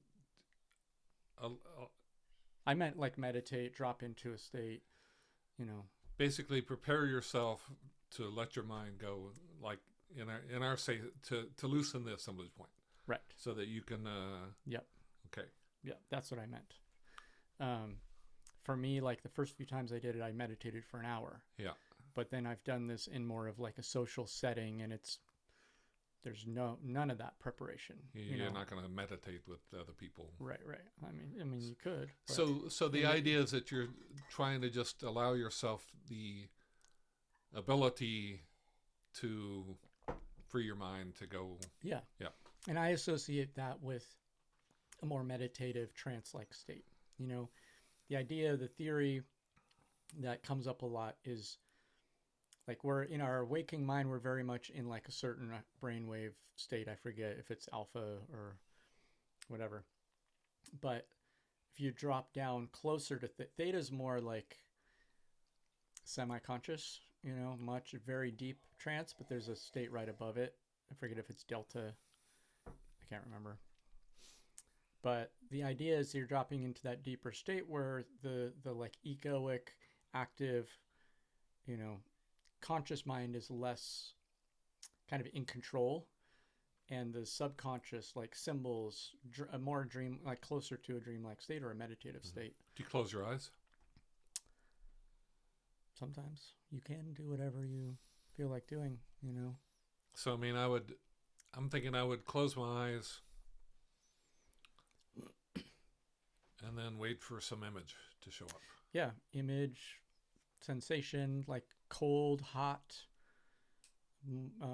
humid, dry, feeling, senses, all the senses. Some, different people have different, some people are very visual, some people are very audio, some people are very touch, and like different people have different tendencies. Yeah. Okay. I personally tend to, I mean, I rarely have any specific anything come into my mind, and I often will just start drawing, like free drawing. Automatic drawing. Yeah, automatic drawing. And then like my best hits have been doing that, and then it just so happens to correlate with the target. So in other words, you're not actually waiting for something to come to your mind. Right. You're participating in what automatic drawing, meaning that you're just giving yourself over to not trying to describe something, just letting the description come through. Yeah. And it might, sometimes it's like, looks like something, and a lot of times it doesn't. Sometimes it just looks like some abstract drawing, All right. And that's okay. There's no problem. But sometimes I'll get words.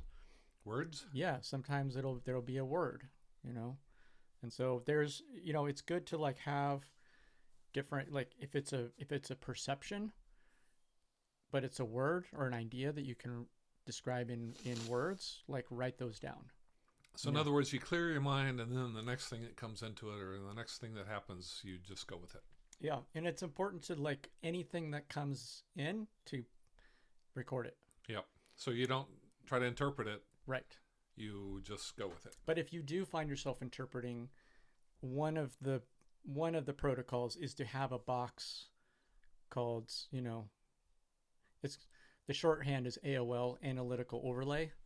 Like if you're self-aware of the fact that you're interpreting it, you put it in the interpretation box, which makes it, okay, this is interpretation.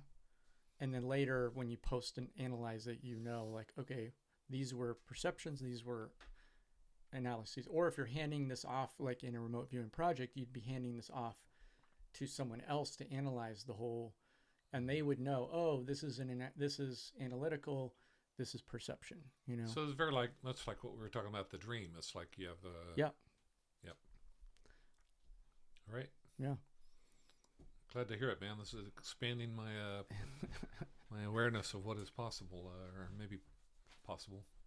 We'll see. Huh? Yeah. And there's, again, it's like, I think it's, to me, there's a level of courage in what we're doing right now, because like we're really just doing something that,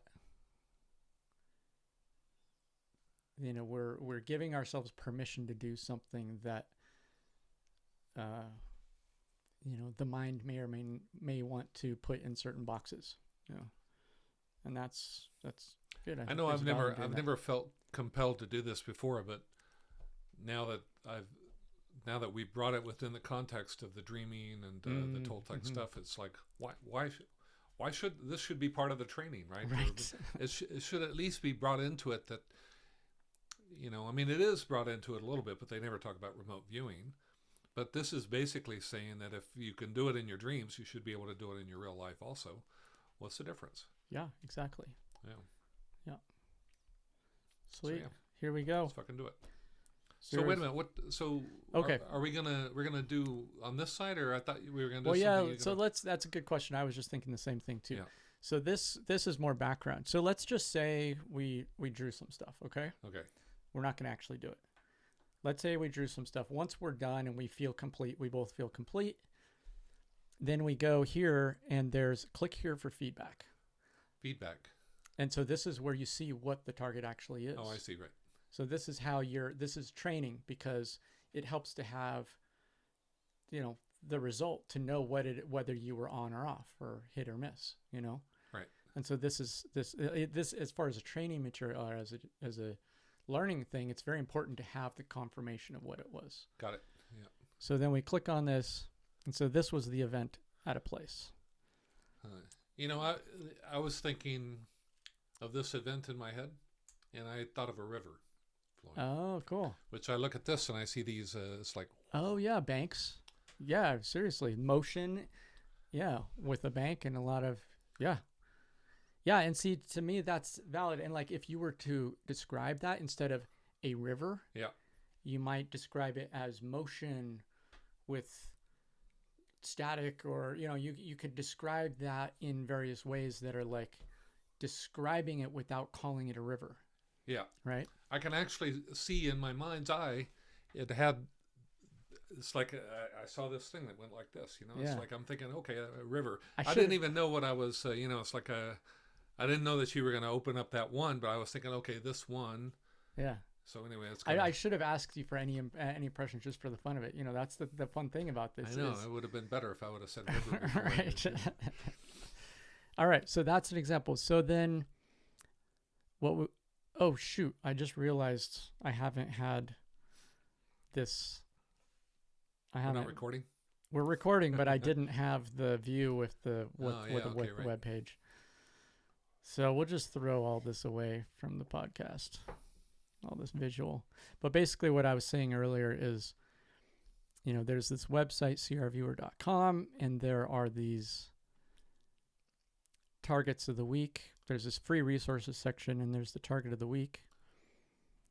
And we just went to this one, clicked on the first one. And there's this description that it's an activity at a location. Describe the activity and or the location. And there's some more advanced tasking, like more detailed stuff you can do if you're intermediate or advanced, which I am not. But then you write down this number. This is the number that identifies this session, or this target, rather. And when you're all done, you can then click the link to see what the target actually was, to get that feedback. And there's another. Oh, that's the same event? Same event. Wow, look at that. What is that, Spain? That looks awesome, whatever it is. I think it's Italy. Wow. Because, you know, you might have gotten this for some reason. Someone with a big thing, or different people are drawn to, and then this is the map that it was in the tasking. One of, like, the advanced tasking was like you would get this map and then you would draw a circle somewhere on the map to describe where the event was taking place. So then let's switch over to here. So this is a website I built, and my friend Daniel Hermes and I brainstormed a lot about how to make this good. This is basically a remote viewing a website for practicing remote viewing in a more social way. So the idea is to do this with other people, as you know, instead of like in person. Like, how do we work on projects together where we're all doing it at different times and we all live in different places, you know? But the REMV is the name of the website, which is short for remote viewing. And then here's just kind of some different fun ways to think about it. Think about the word REMV. REMV as a verb means to remote view a target. We REMV'd the Seattle Space Needle. Noun, a remote viewing session. The REMV was fascinating. You know, we're about to do a REMV right now. Let's REMV it. Let's REMV it. And then a play on words. REM, dream state, like REM. That's what I like, man. That's great. And V, meaning view or vision. Or victory. Dream vision. And then a website, which is this website. Practice remote viewing and participate in mind-expanding applications of human consciousness. Or maybe just consciousness or awareness. Awareness. Yeah, I like the word awareness. And then the question is not, do I have this ability? The question is, what am I going to do with it? Is a quote of Stefan Schwartz. Stefan Schwartz has just done a ton of amazing public research into remote viewing. Like he got into it back in the day when the secret programs were starting, but his philosophy is he didn't want to do anything in secret. He wanted to work out in the open for the benefit of humanity and do open access research. There's an absolutely amazing film on YouTube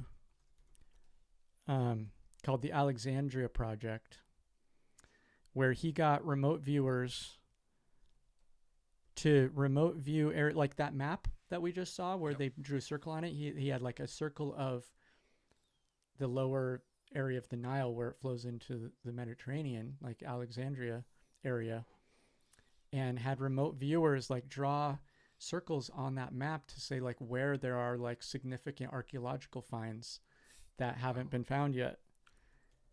And they went to Egypt, and this is the video right here. It's an old SD standard definition, like old school video. But this is them, like they discovered this whole like underground water chamber, you know, and one of the remote viewers had drawn like these arches. Here we go. It's hard to see, but anyway, really amazing video, worth watching. That really is like, again, if you get past the point of like, is this real or not? It's like, what can we do with it? Well, you can find like super significant, like Cleopatra's palace they found. Mark Antony's tomb, they found like the old historic walls of Alexandria because the sea level has risen so much that it's all underwater out in the bay. And they first used like, you know, sonar, all these, you know, technological means to try to find things. They found nothing. And then the remote viewers were like right on within meters of you know, accuracy. I mean, if this is true, right? Isn't this like a total paradigm shift in the way that we understand reality? Who's we? The dominant narrative. Yeah. The dominant narrative. Totally. But this gets into that conditioning problem. Yeah. Right? Which is the conditioning. There are interests that would have the people be unaware of their powers of perception. Yeah. Powers of awareness. Because why? Because being able to know, clearly see what is threatening to interests that would have things be kept secret, right? Why? Yeah. I mean, who benefits from the people being unaware of their abilities, their inherent abilities people to hiding things, know reality? Yeah. Yeah, people up to no good, right? Or people wanting power over others, which gets into that branch in the road of the path of the Toltecs. Is at some point you have to decide whether you're man of knowledge or a man of high adventure. Yeah, which high adventure is one that leads to karmic repercussions. Right, and those are the people that have something to gain by having the people be dumbed down. And yeah. So anyway, with this website, you can basically sign in. There's projects. Remote viewing boot camp. So there's only one project so far. You can join, and then you can sign in. Let's see, I'm going to unlock my account.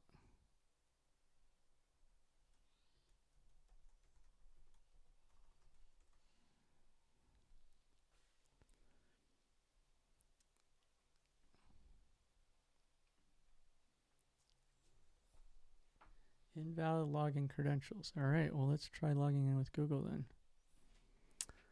Oh, this web browser. I don't want to do it this way. Oh, gosh. Let's pause. Okay, now I'm logged in with my normal browser. I had a different profile running, not my normal one. So now if we go to projects, we can see I'm already a member. And basically what this thing has been doing is it's been generating a random target every day for years since. Generating? How does it generate? Well, so there's a database of a bunch of possible remote viewing targets with pictures and descriptions and stuff. And then every day it just like randomly selects one and then sends an email out. So every day I get an email with the daily target and most of them I don't do. You can see here I only have... Well, because you're signed up that's what the site does, is it sends you one so that you can practice. That's basically the whole point of it, is just sending out a daily target. And then what happens is once you do it, is you then take a photo of your results and you upload it, and then you kind of grade yourself, like how well did I do on a scale of 1 to 10. And then the next step is the social component, which is you can then, it's not built yet, but the next phase is before use is to then like grade, other people's. And so then, the goal is to kind of develop this score and then have that progress over time or improve over time. The idea is to have some kind of like quantification of this very subjective. So you draw your sheet, you send it in, and you compare it to a photograph. Right, same thing as we just did. Just like we saw. One photograph or multiple photographs? An event would be multiple photographs or something, or anyway. I guess. It's basically the same. I think in some cases we're just linking to the CR viewer. All right. So it's basically not our own targets. So this is all we get right now. That's the number. This is our target number.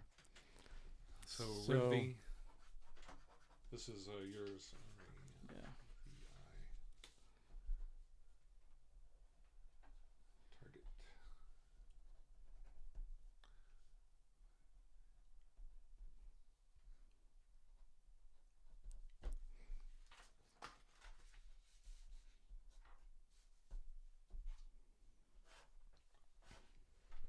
Okay. So what is the it doesn't have any, like that one said that we have nothing. We have nothing. We don't know if it's an event or a person, right. Or it could be. Yeah. Well, damn, man, that seems hard. Okay. All right. Yeah, maybe we should do that eventually, but this is we're just winging it. This is a rough draft. The main goal was just to have an email every day with the link, to a result. So.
You look like you feel complete.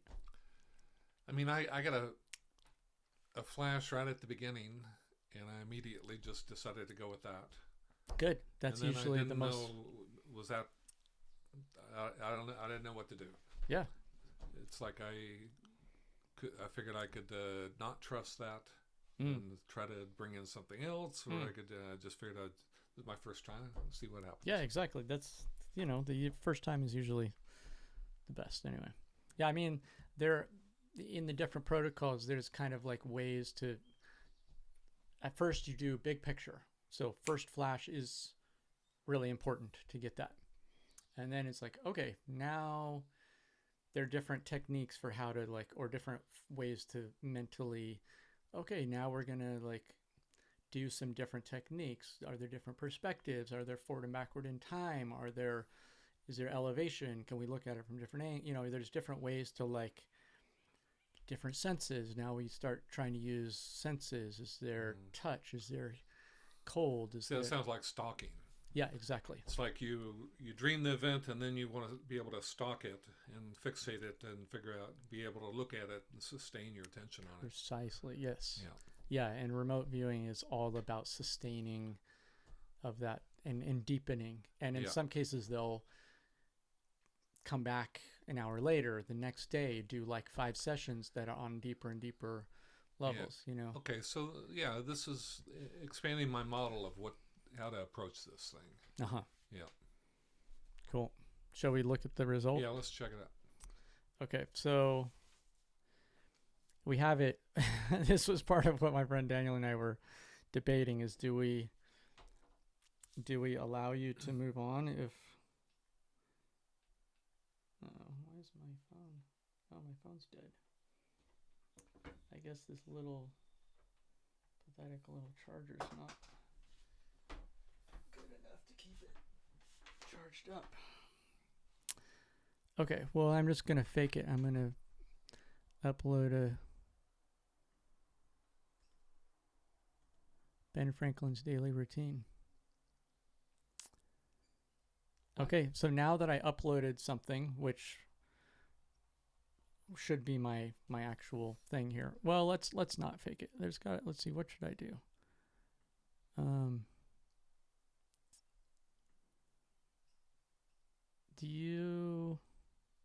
Let's pause for a second. I don't want to fake. Okay, and we're back. So I'm going to drag the photo I took of my session. I don't know if HEIC is previewable, but it doesn't matter. So I uploaded my thing, it's there, and so this is the target. That's the target. Interesting. Wow. So yeah, you did good. You did real good, actually. I didn't do very good. So let's see. This was my result. There's kind of a spanning looking thing. Absolutely. There's definitely a feeling of something going over, something middle, and then something below. Yeah, you kicked ass, man. But then my words, I kept getting words. Lodi, lo-fi, laminations, landing pad, rough rocks, tamper resistant, tons, roadworthy. Roadworthy is probably the most interesting one. Yeah. That's definitely a roadworthy thing. That's the funny thing for me with words is it's just kind of like writing a song. Words just kind of come through and it's just I don't know. I'll just write it down. It's just for whatever reason a word popped in. Uh-huh. I have no idea. And then more details. This takes us over to CR Viewer, which is where we got this target from. And so this has some more demolition. Oh, so that's a demolition of the bridge. So this is an event of imploding the bridge.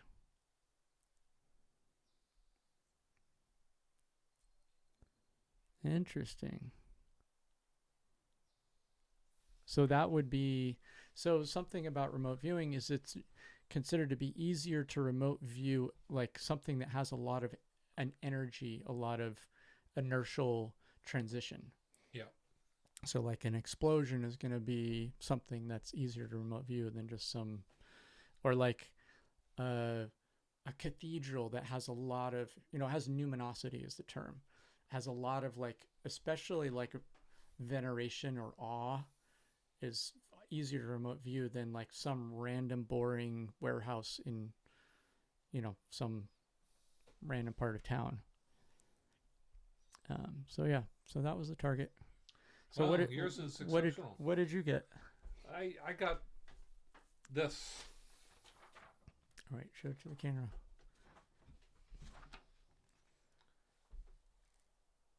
And actually, it was just this. It wasn't all this. It was mainly almost like a hot air balloon. Is the first thing that came to my mind. Yeah, I mean, but if you imagine like all of that explosion, all of that heat would create kind of like an event like that, right? Yeah, it definitely had something. At this point, it's easy to try to draw conclusions. Well, I mean, I think it's important to find the connections that are there rather than I agree with you. Dismiss. To discount it. Yeah. Because that's kind of what it is like you're reinforcing any hit, anything that is connected, you're reinforcing that. Yeah. So that the more you do it, you're basically saying, yeah, okay. I can see now that I should have spent more time. More time. It's like I didn't want to. I wanted to see what my first hit was right, basically. Yeah, totally. And now I can see that it might be more useful just to keep your mind open and do the stalking thing like we were talking about, and try to hone in on it. Yeah, because like one of my the second time I did it, the one that was just like, oh my God, like beyond any level of hit that I thought was even possible. Yeah. I had like 6 different drawings that were all hits in different ways. Yep. And so there's that, and like in this case, my second one was more of a hit than the first one. Thomas, that second one is remarkable, actually. Yeah. Don't you think? Yeah, I do. I definitely had the feeling as I was drawing, it was like, oh, there's this thing that's like spanning over, and then there's this. No, it's right in there, Yep. Yeah. So I mean, I could see that if with practice, right, and eliminating the negativity and the noise, self-doubt, all that other stuff. Totally. This could be a legitimate practice. It's like I see it as Jedi training. It's like one of the techniques in the training. You don't do just one thing. You do a whole variety of things. Or like physical training, you don't just do one. Right. You don't just do curls. So you got your daytime training, your nighttime training. Yeah, exactly. Yeah, exactly. Yeah, this is good. Wow. Or jade eye training. Jade eye training. Well, that's a good website, Jade Eye. I know. I started an app once upon a time. Really? Yeah. You should look that up. I wonder if someone's got it.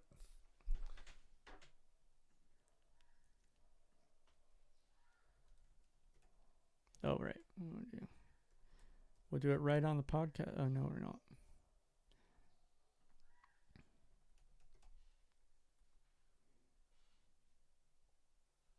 Your domain is available. Only $4,000. Yeah, right. What if it's Jedi? Yeah, anyway. But probably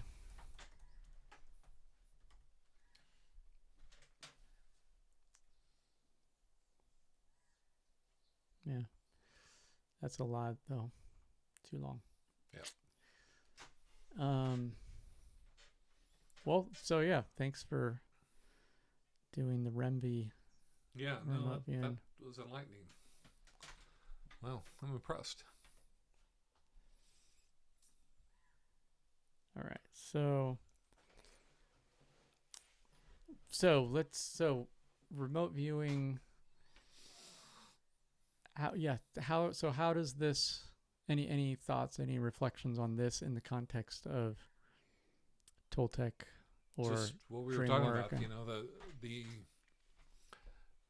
the two wings of a Toltec practice is dreaming and stalking, and this seems to involve both. Hmm. And yeah, I think it's an impressive correspondence. Mm-hmm. Yeah, nice. Cool. And it's also, it's like doing dreaming is still very it's another world. This is, I mean, here it is. We're on a computer. This is during the day, Mm-hmm. and yet still something, that correlation cannot be ignored, in my opinion. Mm-hmm. You somehow elicited. Hmm. Yeah. That's And remarkable. so to me, this is the interesting thing, and I remember I remember it coming up for me in this dream, like in this context of wanting to become more skilled at becoming aware in your dream. Yep.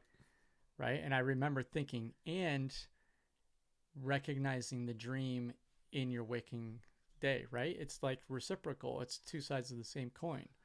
Exactly. It's it's a two-way street, right? Right. Yep. And like instead of it being waking, dreaming, it's like there's some of both in the other. And similarly to the idea of the masculine and the feminine being a part of us at all times. Yeah. And it's not all one, it's not all the other. I mean, a lucid dream is you wake up in the dream. A lucid waking state is when you dream in the wake. Right. And this is like dreaming in the waking state. Exactly. So this is very interesting. Wow. Cool. Yeah. And I did not look at that ahead of time. Yeah, no, I believe you. Yeah. Crazy. Yeah. Yeah, fun stuff. Interesting stuff. It's kind of, and like to me, it's like as I'm drawing this, like I said, I didn't get any visual, but as I'm drawing, it's like my hand, I don't know how to explain it. There's like a certain path that my hand feels. It's kind of like if there were a magnet, if there were like magnetic paths, and it's like easier to traverse that magnetic path than the space where there's not the magnetic path, if that makes sense. I'm trying to explain it.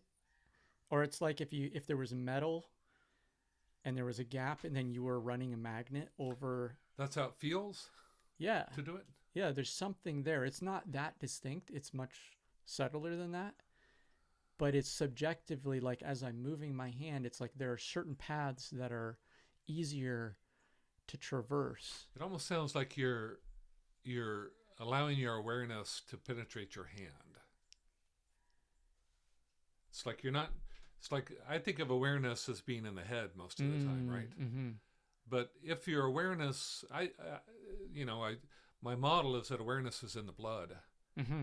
And so if you were to allow your awareness to move into your hand, you don't need your head, right? It's like you don't even want your head. Your head is not what is doing this. Right. What's doing it is the awareness of the event, and somehow, it's the awareness has to somehow be global and fractal and hologramic and all these right. crazy words that and local, non-local, non-local, right?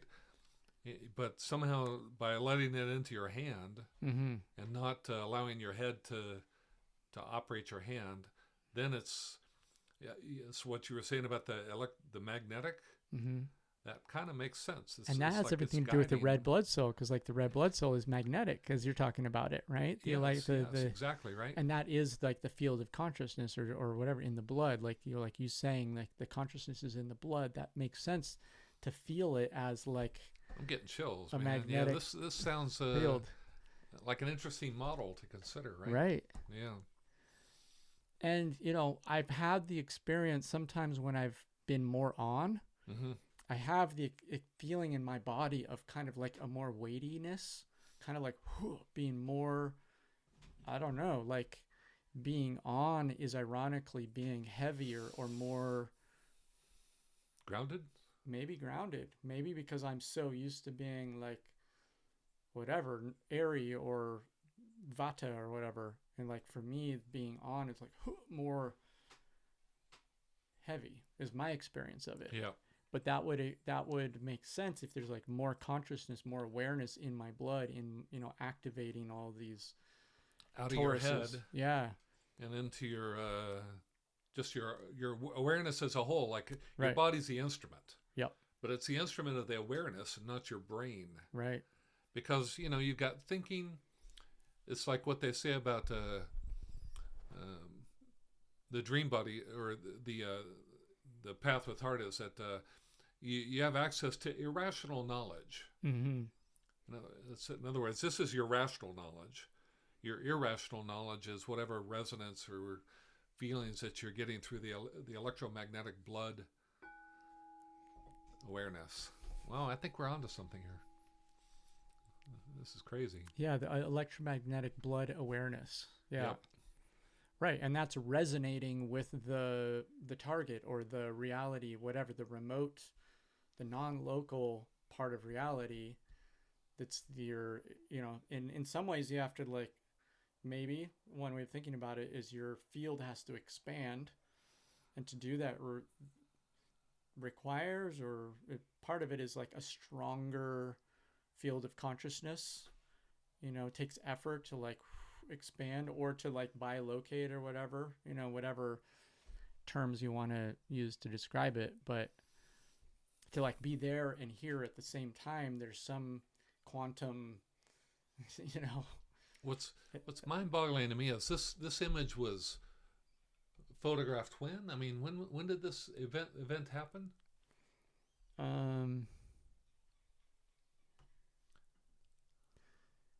I mean, let's see. When was the event? It was 2012. 2012. That was 12 years ago.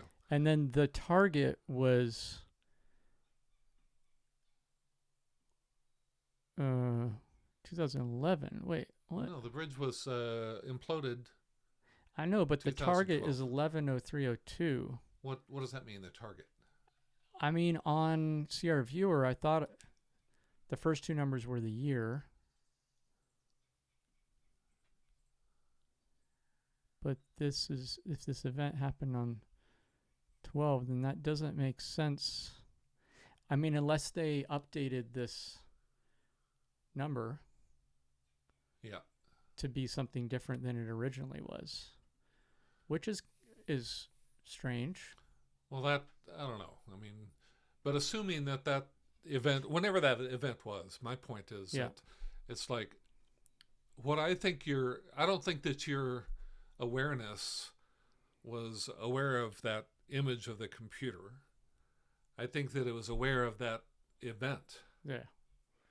That the computer merely is like the indexing machine for that event.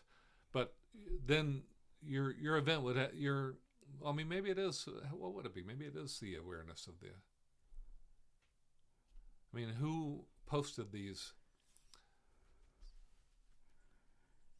It's so interesting that this is on 2011.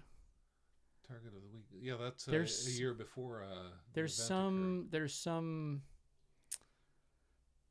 update or something. There's some kind of editing that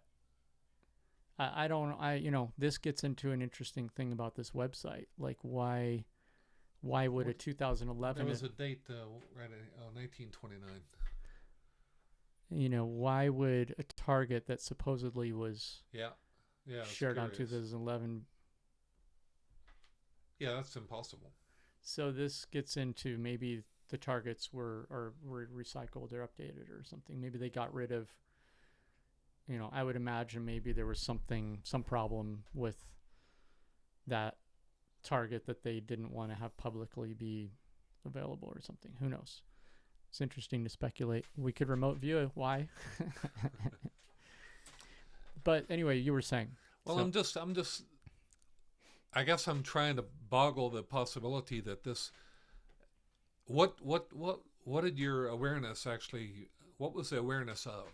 Was it the awareness of the actual event, the awareness of the posting of this article, the awareness of this image on the screen, or what? It can be any of the above. Any of the above. Because or all of the above, I guess, right? I mean, it's like. It depends on whatever you're tuning into. Like, it's like my feeling of this is it's more the bridge. The bridge itself, yeah. Just the structure of the bridge, less so the explosion. Like to me, like the feeling of it was less about the explosion and more about the structure,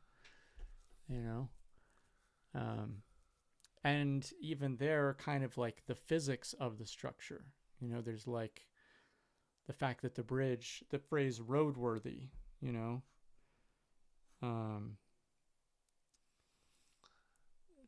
tamper resistant. Tons. Targets, were they selected by a person? Oh yeah. Yeah. So, part of the remote viewing protocol is whoever's setting the target is making a strong, like setting intention to correlate the number with the target. But they also know the image that they're setting, right? Yeah. Okay, they're so choosing that. That's what seems to be going on. And because there are remote viewing protocols that have everything to do with a picture. Like there's also kind of like A/B. Yeah. Like you can do remote viewing of. So this is an interesting thing that we considered doing for this website, and I even coded it up, but we haven't used it. You could basically have 3 photos, and then one of them would be randomly selected as the actual result. And so then when you're doing your, after you've done your session, you would see, 3 things and see which one was the other person. I don't know how to explain it, but or no, you would do your session and then you'd see a bunch of photos and you'd pick the one that was closest to what your session was. So in my case, I probably would pick this one because it's a bridge, and that seems kind of like a bridge, maybe. Yep. And then that's a way to like add a quantification to your session. But in some cases, you can basically do, like, people have done experiments like, okay, we're going to do, investing in the silver market. And every week we're going to do a session to decide whether it's going to go up or down. The market's going to go up or down, right? And we're going to use the results of our remote viewing to buy or sell, right? Yeah. And so you would have you would do a remote viewing session, and then you would have 2 photos, and you choose which one was closest to your session. And then each one of those photos correlates with buy or sell, or up or down, So that has everything to do with the photo, but then you might be connecting with whatever the photo is about too. It's hard to say. Like the non-local awareness is so multidimensional. It's irrational knowledge. And this reminds me of a story from the the research days when SRI was investigating, remote viewing, and Ingo Swann was involved in some of these early remote viewing things where someone would physically go out to a location and someone else would be back in the office and recording impressions of the location. So the guys went out to a location, and the remote viewer was drawing things, and he drew this thing with like pools and then like these 2 big water tanks or something.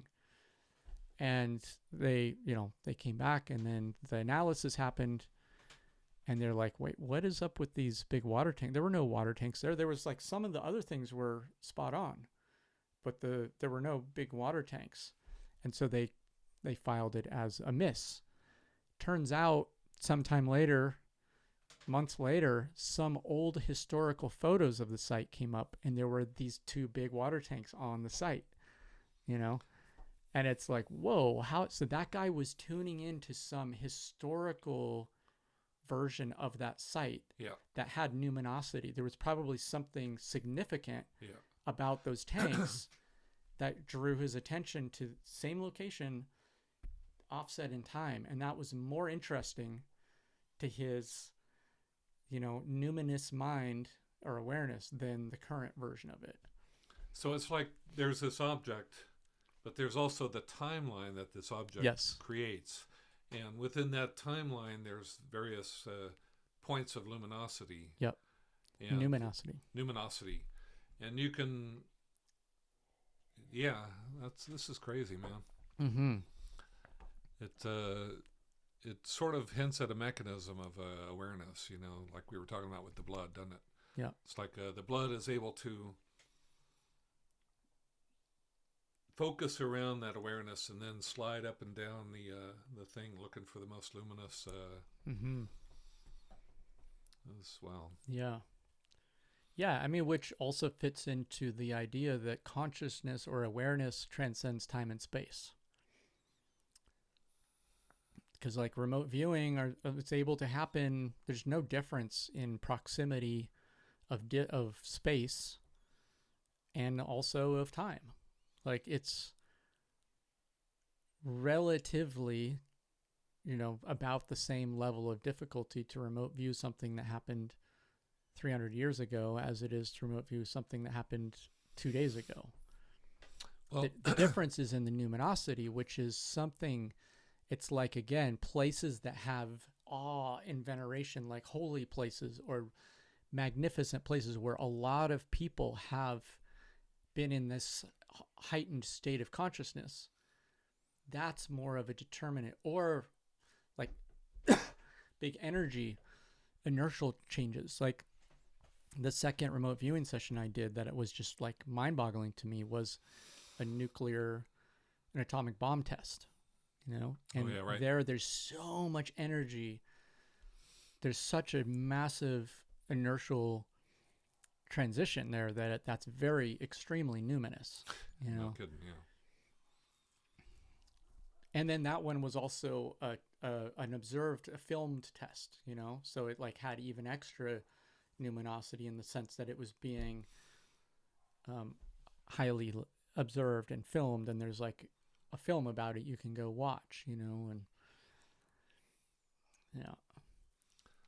Still, the thing that's blowing my mind mostly about this is your description of feeling your hand traveling through this, like following. You actually use the word following the lines of force. Yep. Of like an electromagnetic. Yeah, it would be as if there was metal. Metal lines. Yeah. And then there was like a space, and then like some surface that I was running a magnet over. You could kind of feel that the magnet was being pulled on towards those lines, but it's not like, it's very subtle.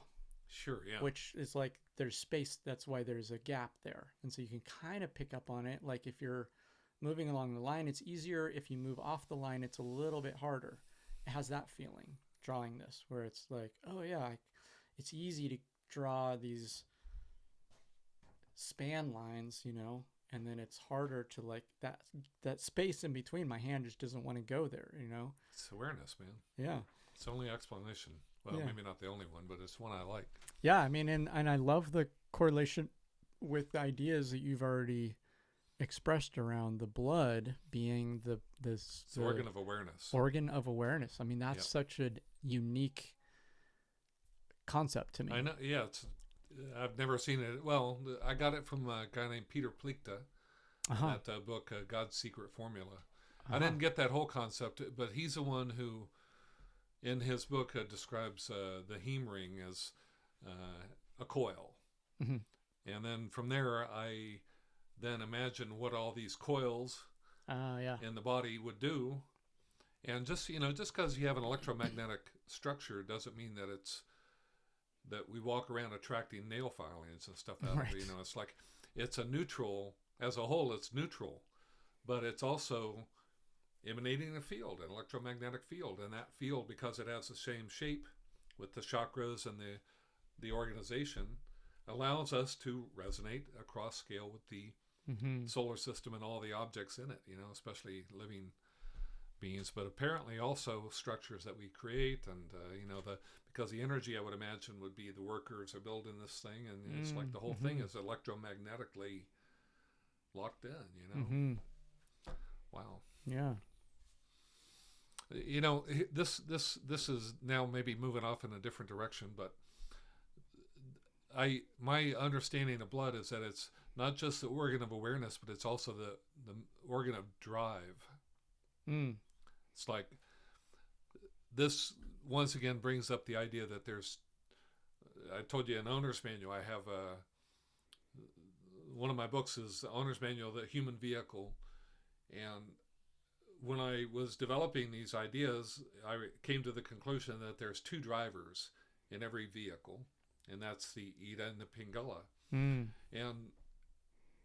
the driving it's like Pingala drives for a while and then it alternates with Ida.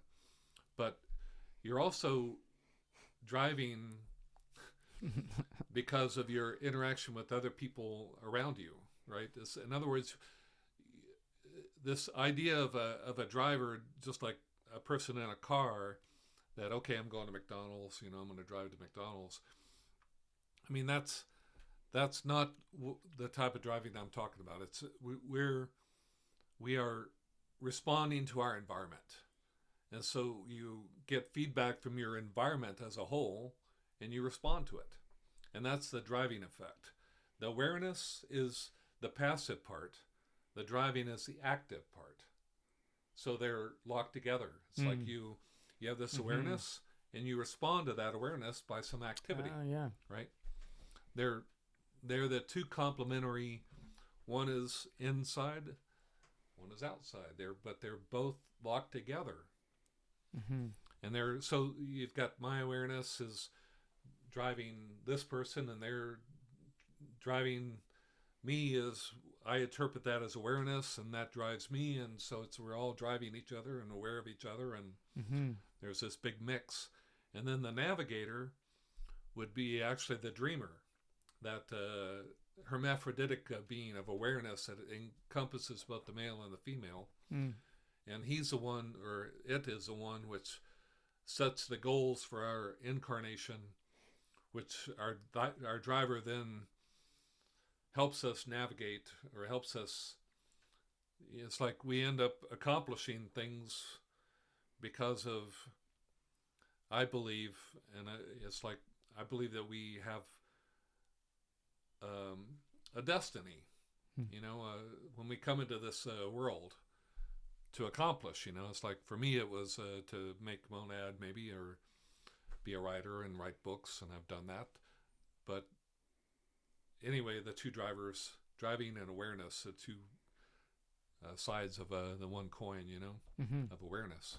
So in other words, awareness and driving are the same thing in a certain sense, or two sides of the same thing. How would that fit into all this? Well, I mean, definitely in the subjective experience of, like I was talking about, like I'm having this You're perception. letting your hand go. You're not driving that. But I'm also like experiencing it as awareness. Yeah.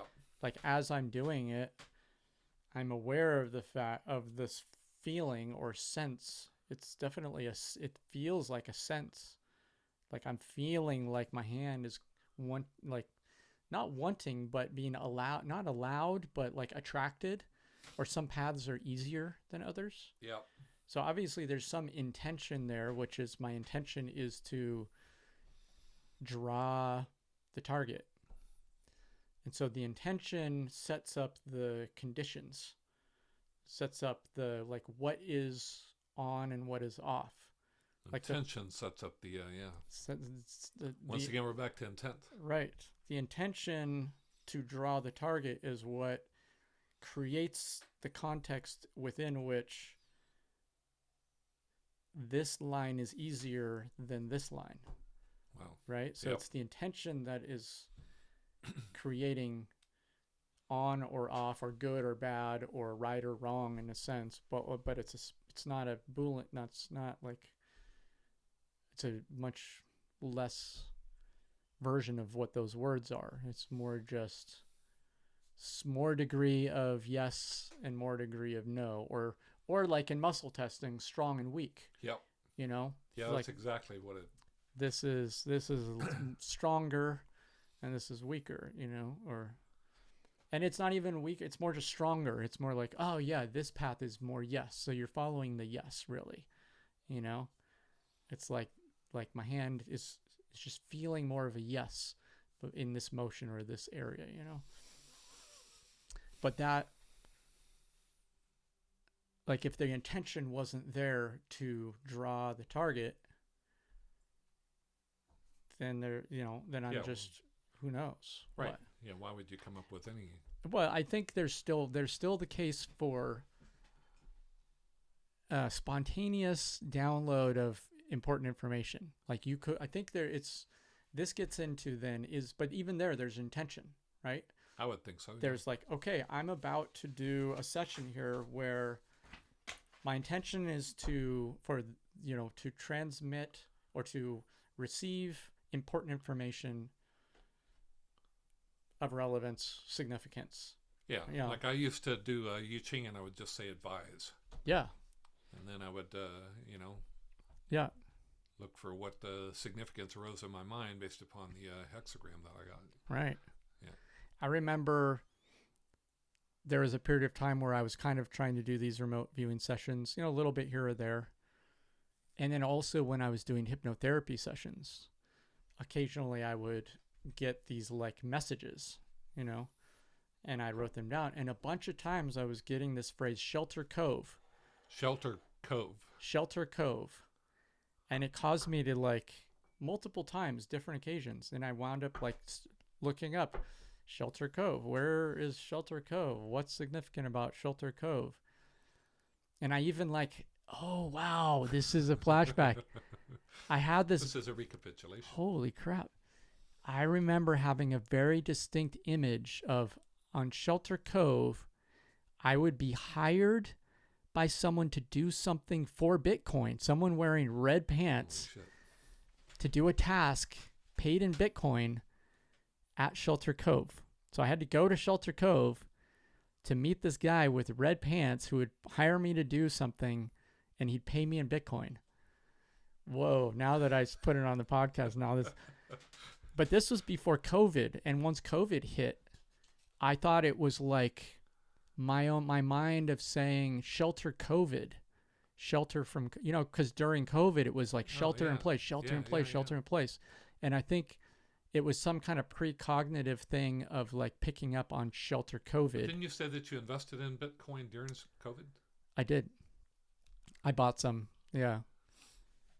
That's very interesting though. Yeah. But who's the guy in the red pants?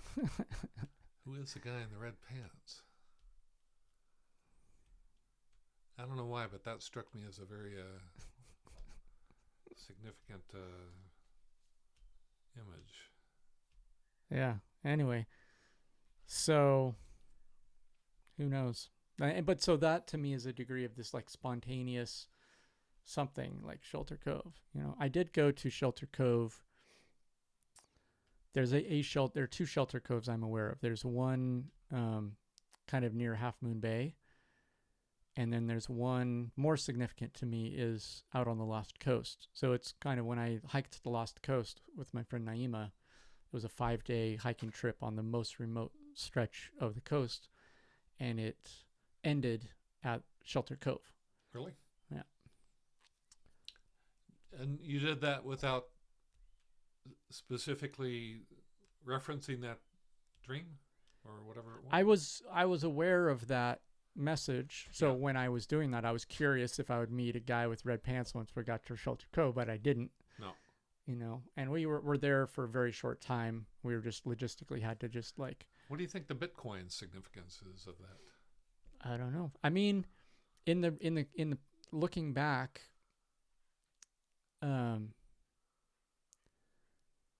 shelter. If it was a reference to COVID, shelter COVID, it's kind of like, like separating, isolating from all the craziness going on in the world. Bitcoin is very much like this, like a very new paradigm of money that's like a new, like a shift. It's like a very different what do you call it? Like psychology of context, motivation, connection with work and stuff. And I remember thinking at the time, just like feeling fairly unmotivated, like, oh wait, he's gonna pay me in Bitcoin? Like I need dollars, man. I gotta, and so now that I'm like in this, why was I so dismissive of stacking Bitcoins? It's significant to remember that now, especially. This is definitely a recapitulation. Yep. In this moment of, having been in kind of like the rabbit hole of Bitcoin for the last few days, and then talking about it with you, and then remote viewing and all this. Fascinating. Yeah.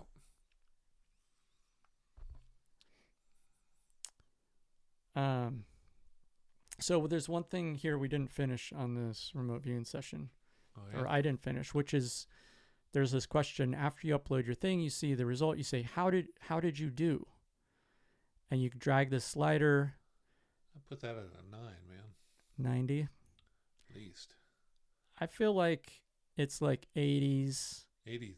Because I got nothing about the explosion. It was an event. It's a demolition. I just got the bridge, which is very significant, and I got the shape. Yeah. But I like again, it's like you want to take into account all, like on the tasking, it would be, one level would be the thing. Right. Level 2 would be describe the event. Yeah. You didn't get the event. I didn't get the event. Number 3 would be location. Yep. Where on the planet, or So theoretically, people could get that level of exactly. Time, like where in the timeline was this? Like what time period? Right? That's something else you could theoretically do. Yeah, I mean, people in the same way, like very talented remote viewers describe being on the target and being able to shift perspective. Like you're talking about being able to fly. Yep. Like they're able to actually shift. Like, I'm going up by 100 feet. I'm going to change my angle. I'm moving, so they're having this very, almost like, to me, it's like VR. Like in VR, you can just kind of move around in 3 dimensions and turn and look. Yep. And then other remote, also in like these live recorded, there's this, the Farsight Institute is great because they do all these live remote viewing sessions where the remote viewers are doing their session live and talking out loud as they're doing it and drawing on a whiteboard, and using these descriptors. And this is where you can pick up the language of like, I'm seeing like a land water boundary and a structure, a man-made structure, and all these different. But they also talk about moving forward and backward in time. Yep. Across this location. This seems like I should get this website, and it's like it occurs to me that if I'm doing the dream practice, that's a one direction. I should do both directions, and maybe the synergy. Yeah, exactly. Would be useful. Right. In both the fields, right? Yes, and this is why. Yeah, I agree. I've been thinking that same thing, and the significance of the two feels important. Yeah, it seems like just focusing on one is to deny the connections, and to deny it's like one of the greatest compliments in our life is night and day, dream and waking body. So to just focus on your waking body, trying to dream in your waking body instead of trying to wake in your dream body, yep, is you're not challenging your body, and a challenge is what you're looking for in the Toltec way, you know. Mm-hmm. So yeah, this is very, very interesting, Thomas. So you set your guess, and then what? That's it. We're done. Felt the magnetic feelings of yes lines? Yes, lines of force. Yes, oh yeah. Yes. So yes is action, no is not action in that direction yet. Wow, what a session, man.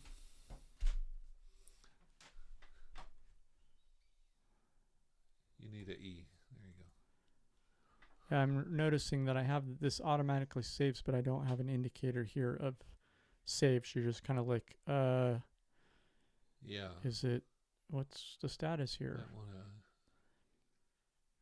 There should at least be like a save button that says saved, so you know it's already saved. And would you be able to go back and review these? Yeah. So if we go, back to here. So this is like your dream journal, basically. Yeah. So here, project targets, I now have this link session right next to it. Oh, yeah. I'm still working on this. You click here. So this is where you can view target and then that. So the user experience is still a little clunky, but and the idea with this session here is that this is where you would then be able to view all of this other people's sessions like you would be able to see of anyone you did, you can see other people's sessions. And right now I only have it implemented as the ID of my session, and true is that it's mine rather than someone else's.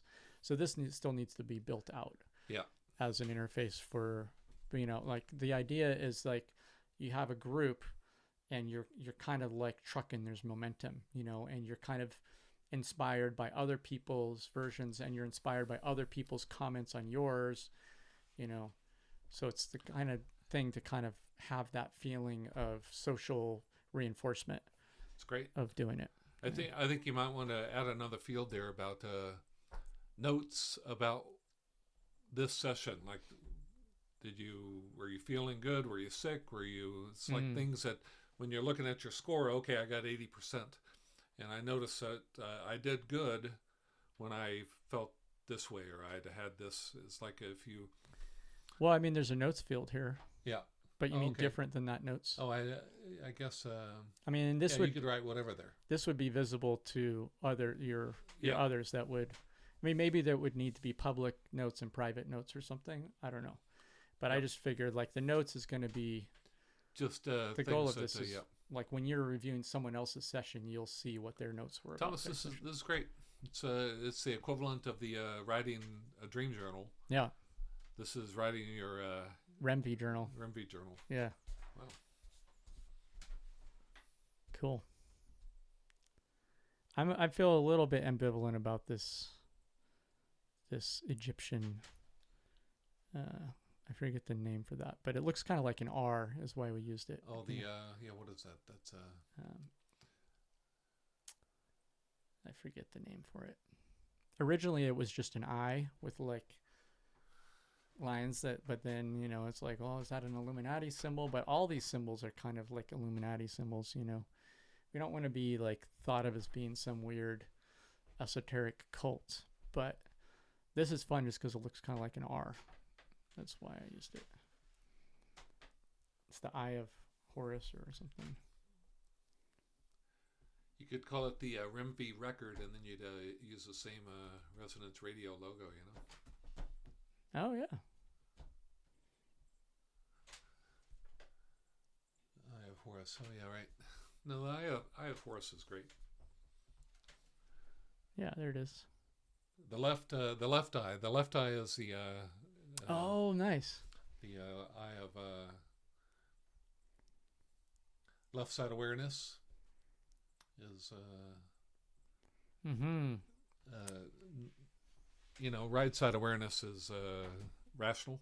Ah, nice. Left Okay. side is irrational knowledge. I feel better about it now. Yeah, no, it's perfect. Nice. Wow, what a session, man. Cool. We're going to get some good hits on this one. Yeah, maybe. Maybe. Who knows? I know we're not doing this for the hits, but... Yeah, but this is worthy of Smiths. I think we came across some very interesting speculation about mechanisms for awareness and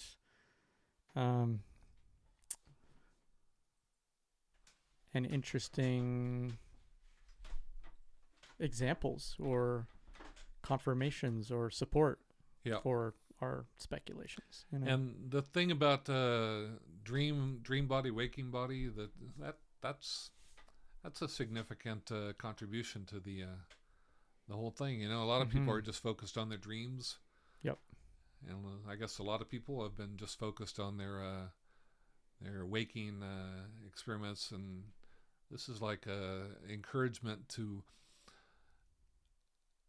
go in both directions at the same time, and I'm very curious to see if that might have a profound influence. Yep. Yeah. I'm going to resonate that. How so? That's an idea that resonates, Thomas. That's an idea that resonates. Thanks, Keith. Yeah, Thomas, thank you, man. Another good session. Yep. Resonant session. Right on.